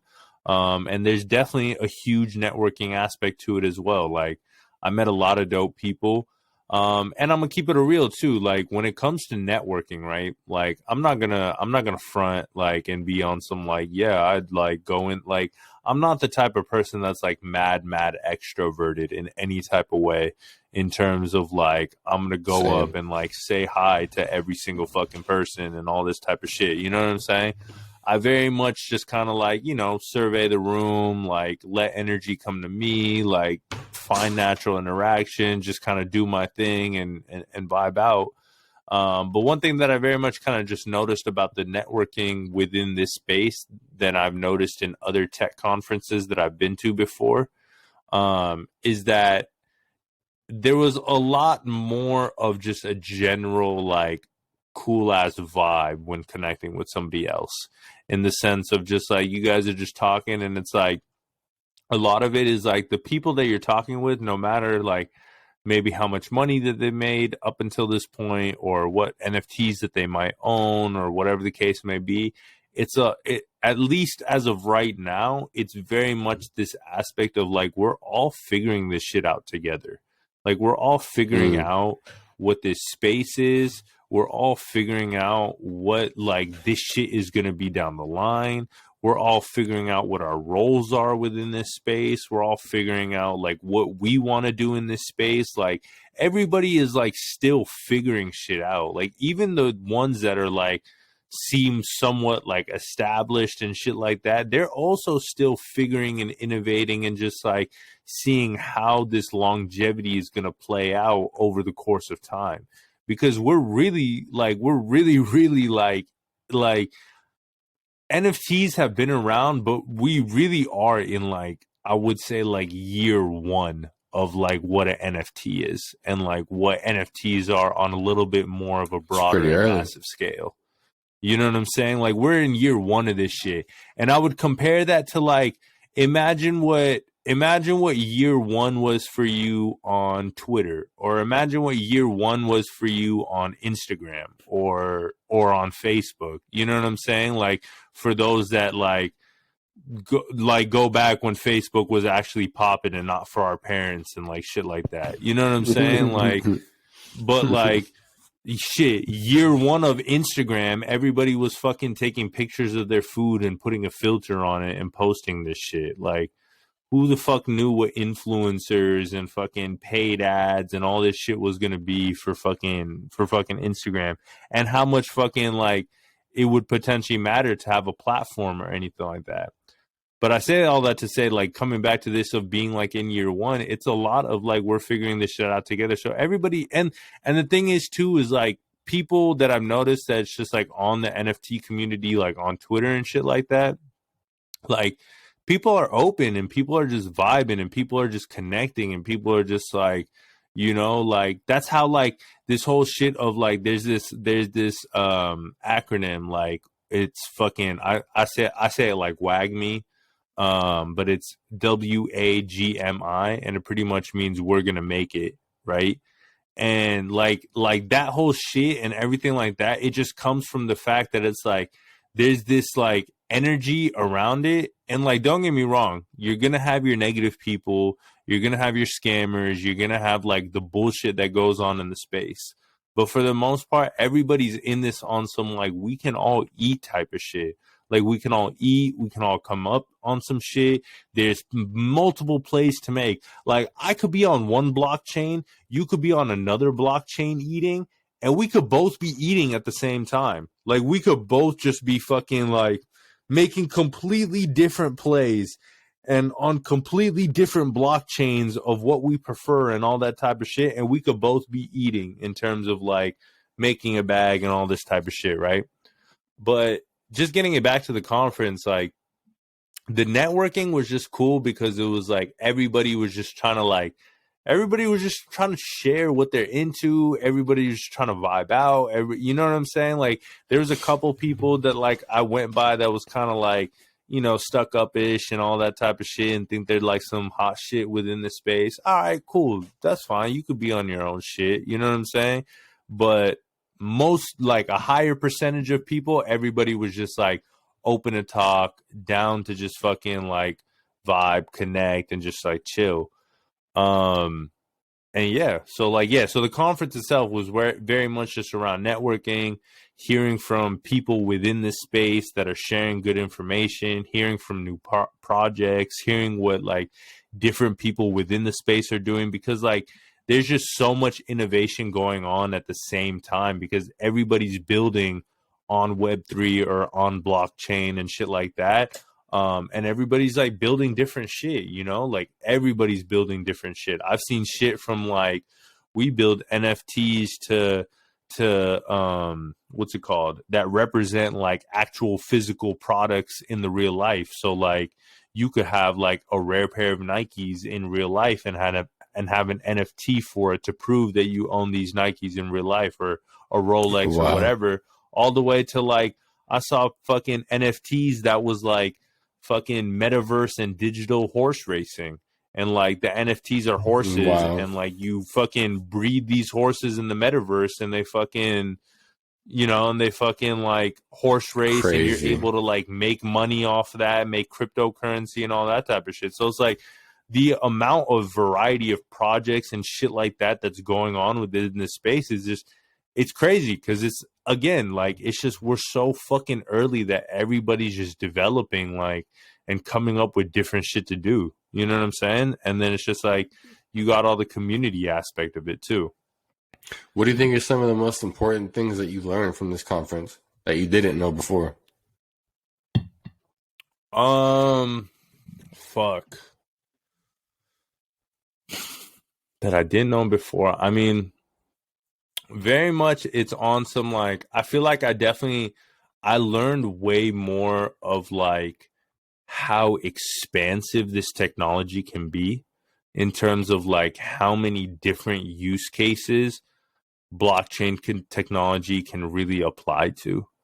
In the sense of like it can really apply to many different industries and it could apply to many different use cases, all the way from like rewarding artists and creators and like them being able to create their own communities using NFTs and using the blockchain and being able to reward those people, all the way to like how the blockchain is innovating with various apps to do different shit. So it's really just kind of like the expansiveness of like the blockchain technology and like all the different technologies that there are. You know, like when we talk about blockchain, this is not some just like, oh, there's one blockchain, right? And I could really like, if I were to compare that, right? Like if I could compare that, I would compare it to like, think about the fact that like we have different internet browsers. Like we have Safari, we have Google Chrome, we have fucking, what else is there? What other browsers are there? Firefox. There's fucking like Firefox. There used to be Internet Explorer. I don't know if that shit's still around. There's like Brave, I think. There's all these different like just internet fucking like platforms that you can use, right? Or like shit like that, right? And the same sort of thing kind of exists with blockchain in the sense of like you have all these different types of blockchains. And like, you know, one that people might be hearing about a lot right now is like Ethereum. But like aside from Ethereum, it's like there's Solana, there's Luna, there's fucking what other blockchains are there? There's Wax, there's Flow, like there's these various blockchains, and each blockchain kind of has their own shit going on. You know what I'm saying? In the sense of like their own projects, their own things that they work on, their own ways that they operate as far as like fees that they might take, currencies that they might take, anything like that, right? And so it's really just that like there's so much of this. Like there's so much when it comes to like there's so many blockchains, there's so many projects within the blockchains, there's so many projects that are being worked on. Gaming is coming to the blockchain, and with gaming is going to come to like a very much a big trend right now is this like play to earn aspect, where it's like you play video games to gain cryptocurrency, which you can then like Oh wow. transfer that cryptocurrency into real money. So it's like, imagine like we play Warzone, but I've never gotten a check from Warzone before, but I could get a check from blockchain gaming. You know what I'm saying? Like, so it's shit like that where it's just like this shit is really, really expansive, and we're so early on. Like, even if you look at some of the graphics to the games, like it's like kind of like it's kind of funny because the graphics to the games kind of remind you of like graphics from like the early 2000s and shit like that. You know what I'm saying? But it's just like that shit developed, like the shit within the metaverse is going to develop into like aesthetically pleasing shit and like doper graphics and all that type of shit. So I definitely think that that's one thing that I definitely took away. The conference itself was pretty sick as far as like my experience, just because like, so I got invited to be a speaker, and because I got invited to be a speaker, I got this like VIP fucking ticket and shit. Bro, they had this like little lounge with like a buffet and shit like that for the lunch. Nice. And like, bro, we was lit. They had this like Monday night event just for like the VIPs and speakers. Had this open bar. I was over here just double whiskeyed up, going up. Like, bro, Nice. there was like at least like 4 or 5 open bars that I was at like through the week in terms of just fucking like events events through the week, because there were so many events going on outside of like the conference events. Bruh, it was lit, fam. Like, bruh, I went to this one event. It was free. I got invited because I went to some lounge and some shit like that, and like everybody in there, like they got this really, really, really big ass venue, but they didn't have the amount of people in the venue to like fill up the venue, if that makes sense. Yes. But they had an open bar with all like top shelf liquor. So I'm over here getting like Macallan on the rocks. Like I'm not even getting cocktails. I'm just like, pour me up the Macallan 12 on the rocks. Like nice. Open food, open dessert, and like shit like that. And the venue itself was really, really fucking sick. But like there was like that. There was like the last night or the last day of the conference, there was like this open bar where like the first shit was, and like I ended up getting really faded at that. That was like the night that I got really, really faded was the last night. I was just, I was just sipping. But that was the thing is like yeah, you feel me? But like they had like a whole bunch of like different lounges and like different like areas to just like go chill at, bars and like various like benefits and like shit like that. So, but like, bro, I was not paying for that many drinks out there, and I was getting faded. You know what I'm saying? Nice. So like NFT community was for sure getting lit, but I say that to say that there was like events going on outside of the NFT community, or there was events going outside of like the conference as well. And some of the dope shit about the shit that was going on outside of the fucking events was that it was surrounding NFTs, in the sense of like you had to like be in this community to enter this party. Like that shit is like your ticket into the party. You know what I'm saying? Like you didn't have to go buy a ticket. It makes it feel exclusive. But you gotta be a holder of this ticket to do that. And I mean, I think we mentioned on the last podcast the like BayYC and fucking like that shit, the one that's like pretty much gotten a lot of like hype and shit like that. The Bored Ape Yacht Club. How that's gotten a lot of hype with like celebrities and shit like that. So like they had like their own shit going on called Ape Fest. where like they threw like a yacht party for their members. They had like pop-up merch spots.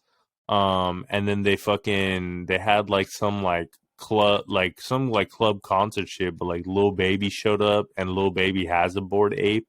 So he showed up and like performed and shit like that. So Damn. they were doing some dope ass shit, and all that for just being a holder of that community.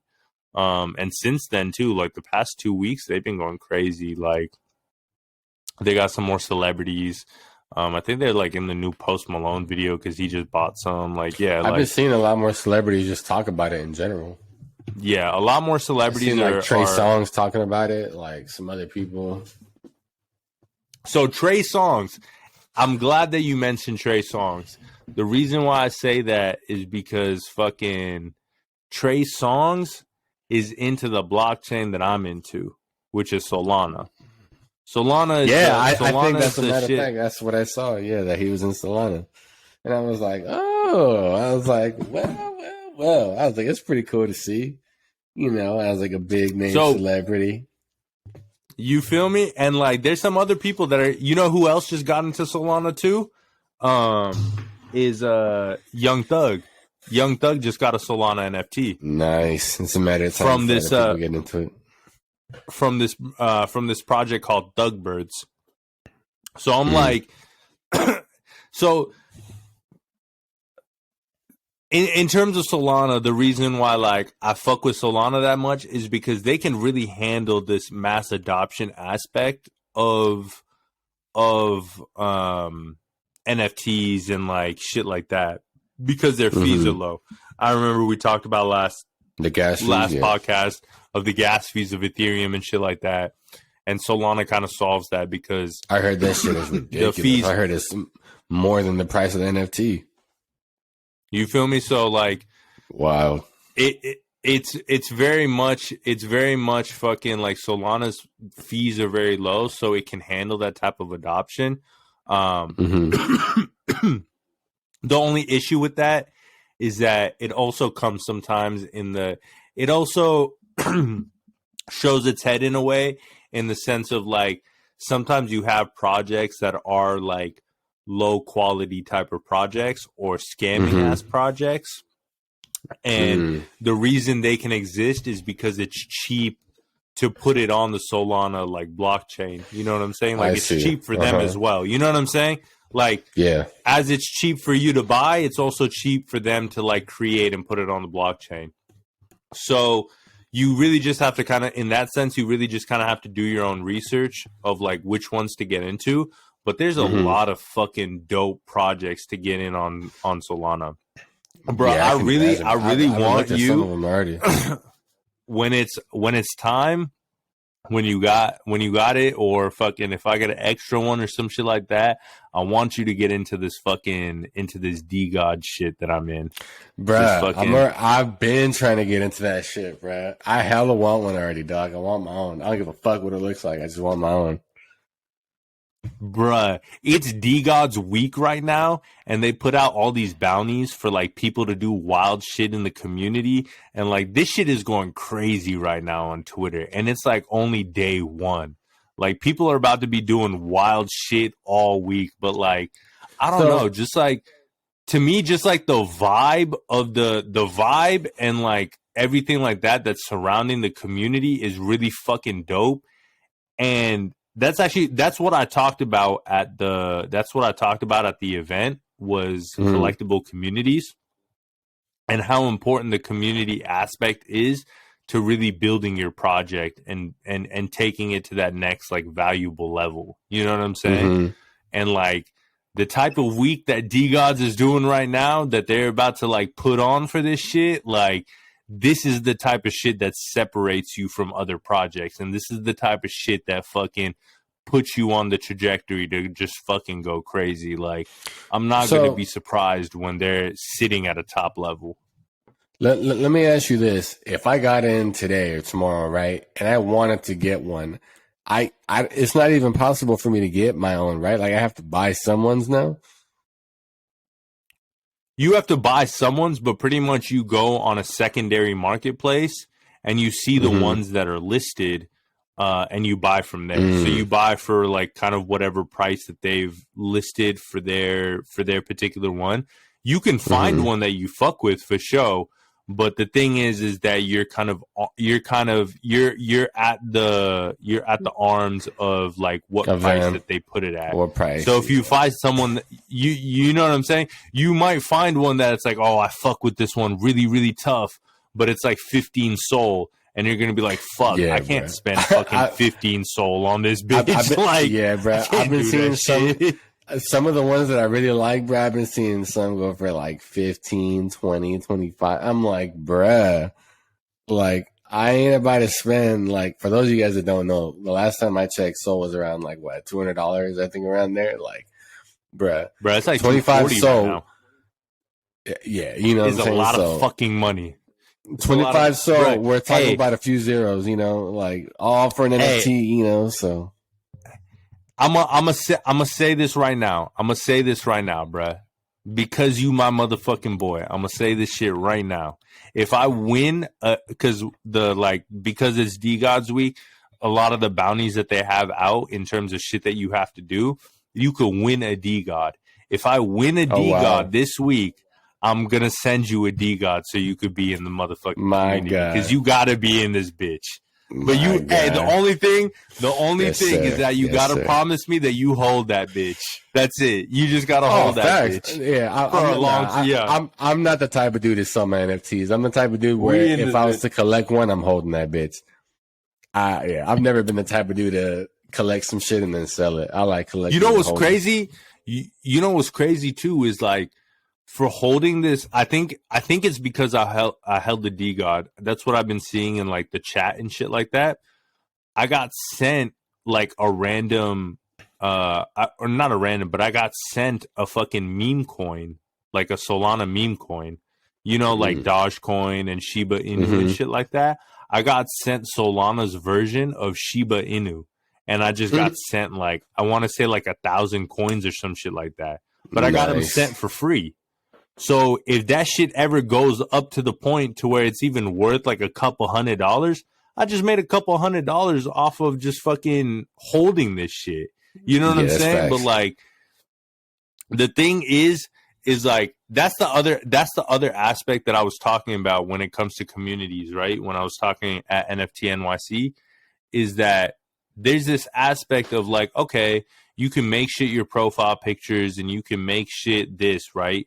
But there's going to come a time in the metaverse where like you have a gallery where you can invite people to your gallery and they can see what NFTs you have. You know what I'm saying? Like you're going to like post in this metaverse gallery. Further than that, it's like when you have this NFT, it's a token into a community. It's a token into like an ecosystem. And it's like, that potential community and ecosystem could really be rewarding you depending on like what they have envisioned for their community. So you could be sent shit like this Inu, or you could be sent shit like other tokens, or you could be airdropped other NFTs that provide extra value to you that you could then turn around and sell, make some money off of it. You could hold it, see if it goes up. But like, they're rewarding you for being early and investing in them early on. I think that's one of the parts that I really, really, really fuck with about NFTs, is because I think most of us at this point, we understand like for example, we know what like Kickstarter is, right? Like where you can go on that website and you could see a product and you can like pre-sale that product at a discounted price because that company is kind of like crowdfunding for their product, and then they're going to deliver it out all to the people and shit like that, right? So imagine a similar type of mentality, but in NFTs, it's about like, we're giving you a digital file to hold, right? We're giving you a digital file that's like minted on the blockchain and shit. But what that allows you to do, whether that's an art piece, a photo, music, whatever it is, if you have that, that's your token into the community. And now we know you were one of the OGs to support us. You were one of the first ones to support us. But not only that, what that project has done is essentially fundraised for whatever it is that they like they've come out with in terms of a vision. Mm-hmm. You know what I'm saying? So it's like, and a lot of them they'll tell you their vision beforehand, before like you're investing in them. Some of them are like, oh, we don't have a vision, just join. If we create a community, like we'll figure this shit out. And like people like that type of structure too. Like it's kind of whatever you're into. You know what I'm saying? But the aspect is that it can really be like a fundraising type of tool aspect. And this goes out for artists, this goes out for creators, musicians, whatever, right? Like you're wondering maybe how to get a record deal, you're wondering how to get signed to some type of gallery or whatever. And the reason that you're looking at that is because you need the funding and you need the money to continue doing your passion. And if you have a community and you go into the NFT space, like let's say you're a musician with like 1,000 fans, right? And like 1,000 solid fans, right? Let's say 1,000 solid fans. And let's say just half of them buy an NFT, 500 of them buy an NFT. You've now, whatever you sold that NFT for, you made that money to now continue pursuing your passion, continue to do music, continue to create and all that type of shit, however much you needed to fundraise. But now you're also able to reward those 500 people because you have their wallets and shit like that. You're able to reward those 500 people when you do potentially blow up, or when you do potentially make more money, or when you do potentially fucking put out a #1 record, or whatever the fucking case may be, right? You have the ability now to reward those 500 people. You could give them concert tickets. You could give them a free NFT. You could just drop money into their wallet in terms of cryptocurrency, just as a thank you. You know what I'm saying? Like you're able to do all this shit, but they were able to fund you to continue to doing what you do. You know what I'm saying? So like you could have potentially ran up like 50 racks, 100 racks, 200 racks, whatever, depending on how much you sold it for you to be able to continue doing what you want to do, continue creating and take your shit to the next level. Because we're not going to sit here and act like money does not help you take your shit to the next level. You know what I'm saying? And so I don't want to necessarily say that NFTs are like, oh, it's a new way to fundraise, but it very much is a new ways to like gain capital as an independent creator, business, brand, whatever. It is a way that if you've built a community off of this, you could potentially fund it through the community and then reward them, you know, as your shit continues to blow up and get better. So I think that's a really dope part about the NFT space is that I've seen is that you're really like, you're banking on brands, you're banking on businesses, you're banking on like, you know, these people to fulfill what they've said that they're going to fulfill. And like, you can look at NFTs like that. You can look at NFTs as just the art. It's really dependent on like what you align with most. Like it could be that there's like, you know, you getting this NFT means that you get into exclusive clubs for, you know, years and like all that type of shit. And it's just like you holding gets you into these exclusive clubs. And that might be valuable to you. You know what I'm saying? Everybody has their own shit of what's valuable to them. You know what I'm saying? And so if that's something that brings you value, like that to me is like, I feel like the dopest part about like the NFT shit is that you could really like attach whatever you want to it. Like you could attach utility, but it gives you a solid way of giving back to the people that really like believe in you and want to fund you and want to see you succeed and shit like that. But that's dope as fuck, dog. I mean, yeah, when the way you explain it like that, I mean, obviously I've been wanting to get in it, you know, since the last time you explained it, but you know, the more you talk about it like that, you know, the more you make it sound like it's just really part of You're really investing in just into a community, that you want to be a part of. You know what I'm saying? And I think that in itself just holds much more value than any, Bruh, art piece or anything like that. like, for sure, there's so much value in community. Like, there's so much value in community, and Unlimited the thing that resources, NFTs does, you feel me? But the thing that NFTs does, right, is like, you could come from any background, you can come from anywhere in the world, whatever the fucking case may be, right? But if all of you aped into this NFT, if all of y'all bought this NFT, right, and everybody owns this NFT and you're in this community together, you all have one thing in common. You own this NFT. You all have at least one thing in common. Whether you have nothing else in common, you're not from the same area, you're not from the same country, you don't like the same music, you don't like the same food. I don't give a fuck, right? You all have one thing in common. You own this NFT. And because you own this NFT, you want to see that particular brand or project succeed. So all of y'all have a collective, like-mindedness in the sense that you want to see it succeed, and you're all going to put your own spin on how that fucking particular community might succeed, right?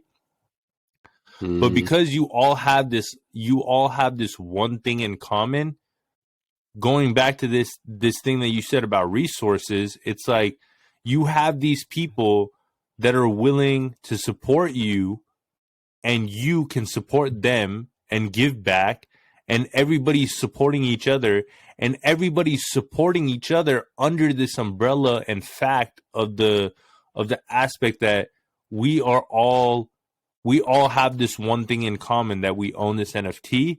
We want to see each other win, and we want to see this project win. You know, and when a community and a project has established that, forget what the floor price might be, forget what fucking the price of the NFT is and all that type of shit. When you have that type of shit established and you're building upon that, bruh, the community aspect is like one of the, like, that is like a key aspect into building any of this shit. Like, even like when you look at like Bored Ape Yacht Club, that's like this like pedestal of an NFT and shit like that. As of right now, they did the same shit. The only reason the community built is because people within the community fucked with each other and built it from the bottom up type of shit. You know what I'm saying? So it's just kind of like, you can do that in these other communities, and it doesn't have to be on the mainstream level as Bored Ape Yacht Club is or whatever. You know what I'm saying? But a lot of these projects, they have 5,000 NFTs, 10,000 NFTs. Fam, 10,000, 9,000, 7,000, 5,000 people is a lot of fucking people. You know what I'm saying? Like, 5,000, like, if you're an artist or if you're a small business or whatever, right? And I'm not saying these people have to support you, but like, there's aspects of them wanting to support you, and everybody in the community kind of wants to support each other. So imagine, like, you're now walking into whatever it is that you want to do independently, but you're walking into it with like 5,000 people that fuck with you. You know what I'm saying? Like, you're walking into this shit with 5,000 people that fuck with you, what I mean, because you guys are all within this community. Like, community is really king. And like, that was actually, you know, going back to that question of like taking away shit from the conference, so many people that I connected with was about community. It was about community. It was about building a strong community, how to sustain that community, and continue like giving back to that community. And everybody's figuring that shit out in their own ways. But like, the ones that really, really fucking like build strong communities and reward their community members, those are the ones that are gonna fucking like win as these years progress and as these years go on. That's real, dog. That's real. Well, shit. Like we was talking, bro, I've gained like. Go Oh, ahead. I was just gonna say I've gained like a couple hundred followers just off of being in D Gods alone. Like just that one community, I've gained like a That's couple hundred crazy. followers. Just like we all fuck with each other. You know what I'm saying? I'm gonna follow you. You're gonna follow me. Like we're just interacting with each other's shit. Like it's just different shit like that where it's just like, yeah, from a closed-minded sense, you could be like, oh, that's like a cult and like that type of shit, but it's not because we're all in other NFT projects too. Like we're in other communities, we're in other projects. Like you know what I'm saying, and like every project is kind of gonna have like a different vibe to it. Like they're gonna have a different vibe. They're gonna have a different like leadership team, development team, and you can like multiple projects at one time and just like be in multiple communities. Like it's dope. Like it's just a cool ass space to be in. Yeah, dog. It's definitely a community I'm trying to be a part of. Hopefully I will be a part of soon, you know, first of many for sure, you know, but, yeah, I got to get in this week for sure. I think, not like I said, now that I got my new, you know, hardware set up and shit, you know, and now that I can really get all my tools, you know, kind of situated into my laptop and whatnot, I think, you know, it's about that time, you know. This week is about that time. Let's get it. So, yeah, I know you got the ready Google to join Chrome now. going. You about to get your Phantom wallet up. Oh, I got everything now, dog. Yeah, now I got my real shit, you know. So yeah, now I'm legit. You know, the people out there don't got to know the specifics, you know, of everything, you know, what I was doing before, but you know, just know I'm legit now. That's all you gotta fucking know. So, we love to see it. We do love to see it. Yes, sir. Yes, but, sir. Yeah. Other than that, conference was dope. I would definitely recommend, like, you know, moving forward, people that do get more into the space, like it's definitely like just a dope ass place to be in. I'm excited to see what the conference like continues to develop into, and like keeping that vibe and like shit like that. Are they planning on doing it again? Yeah, man. I mean, like yeah. This for sure gonna be like this for sure like a every year type of thing. Because this wasn't the first one. Like they've had like two others. They just didn't have one. I think actually they might have had one in 2020 because it was kind of around the time where like the COVID shit was like lifting up a little bit. I don't know. I can't remember. But yeah, I mean it's definitely some shit that they plan to have like on a yearly basis. People are talking on some like crazy shit. Like this could be like the South by Southwest of NFTs, and like this could really be that. Like you know, it's like that conference of NFTs, and like, I could see it. I mean, it's definitely like it's cool because like the reason New York is dope too is just because like when you're in Times Square and like you see all those digital billboards and shit like that, there was a lot of NFT projects taking over like the digital billboards and shit like that, and like that's like the perfect space, you know what I'm saying? Perfect to just, avenue like, for them, yeah. to just take over shit. So like, that shit for sure is cool. But yeah, I mean, continue to just fucking, for all y'all out there, continue to tap in with us. If you're not into NFTs, like tap in. You could follow your boy. My shit is Maanz on fucking Twitter. I talk about NFTs. I post about my shit. Like I post about fucking shit Full for you threads. to get into. Follow my guy fucking Duke. What's your ad? Give him your ad so they can follow you too. Bro, I barely remember my shit. See your.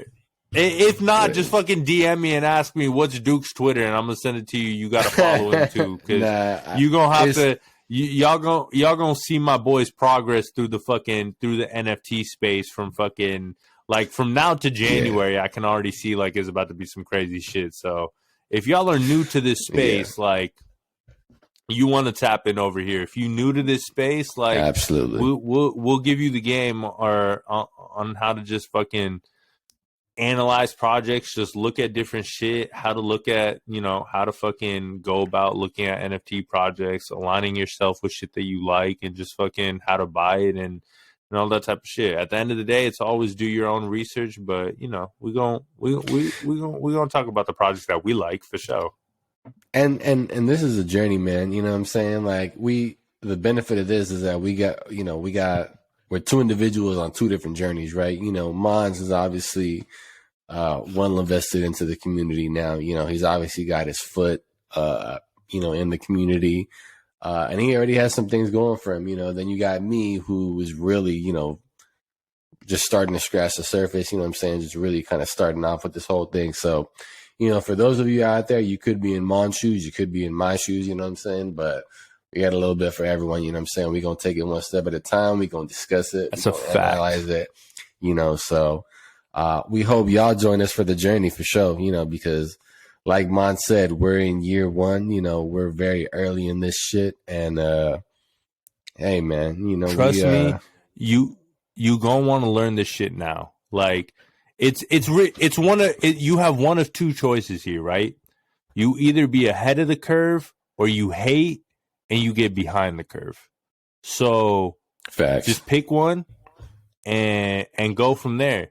But if you in my shoes, where it's like you kind of like you dabbled in and you fucking like are doing shit, continuing researching, or whether you're in my G shoes where it's fucking like, yo, I'm just starting out, but I'm about to just like put myself into this fucking game and learn as I go type of shit. Like, and the craziest part is I was literally there like a couple months ago. So it's not even on some shit where this is like, yo, you're 2 years and 3. No, fam. Like you can literally pick this shit up in a couple months.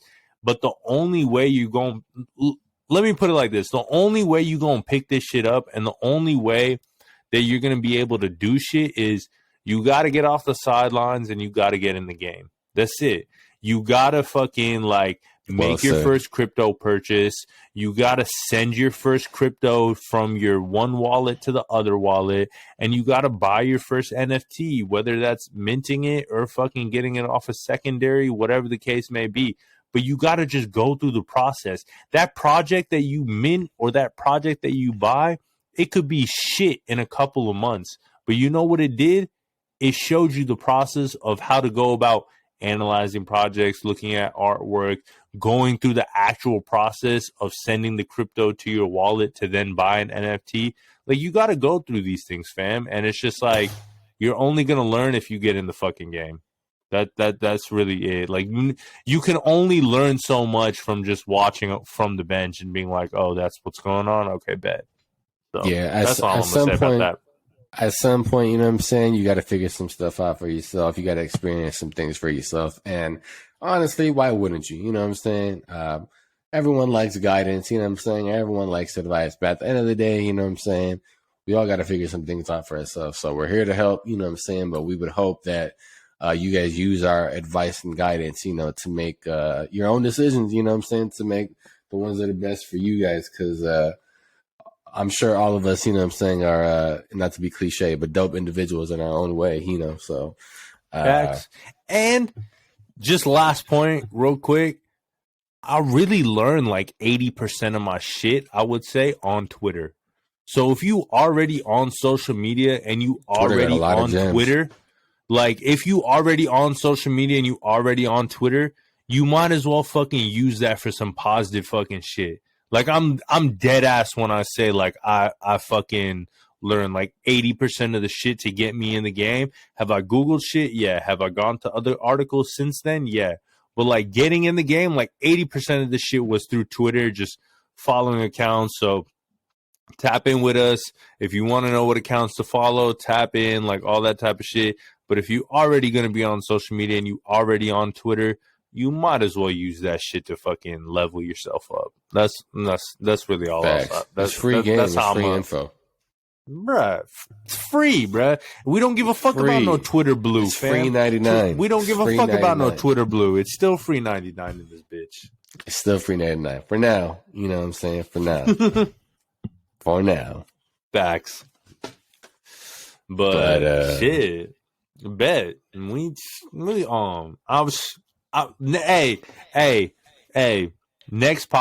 the time next podcast, Duke is gonna own an NFT. Oh yeah, I'm willing to bet money on it. I mean, not that we need to bet, because I think you support it, you know, obviously. And y'all better own one too. That's all. Y'all better own one too. Hey, look, y'all job is to go own one. It don't matter, you know what I'm saying? Just go find one. Whether it's Top Shop, whether it's something on Soul, whether it's something on OpenSea, it don't matter. You know what I'm saying? There's a ton of shit out if there. it's Top Shot, you could create your account right now and buy a base set. Like you don't even have to wait on your phone. You don't even have to wait for a set to drop. You could just go buy your set right now if you sign up for an account. So easy get for your y'all. ass. Get your ass. For y'all sports fans, man, y'all got to go down there. You know what I'm saying? So until next time, you know what I'm saying? In the meantime, we going to do our dirt, you know what I'm saying, on NFTs. I'm about to start going looking for some shit right now. So I suggest y'all go do the same, you know what I'm saying? If you need more instructions on how to really buy them, you know what I'm saying, go check out our last podcast in which Maanz goes in depth, you know, and how to get involved in NFTs, you know, how to buy the ones that he, you know, was into. It's a great instruction manual, and that's exactly what I'm going to follow to go buy it, to be honest with you. So, you know, till next time, man, you know what I'm saying? We're going to have more for y'all for sure. This is your boy Duke, you know. Facts. It's your boy Maanz and this bitch. And we out of here. We out of here. Yes, sir. Doses.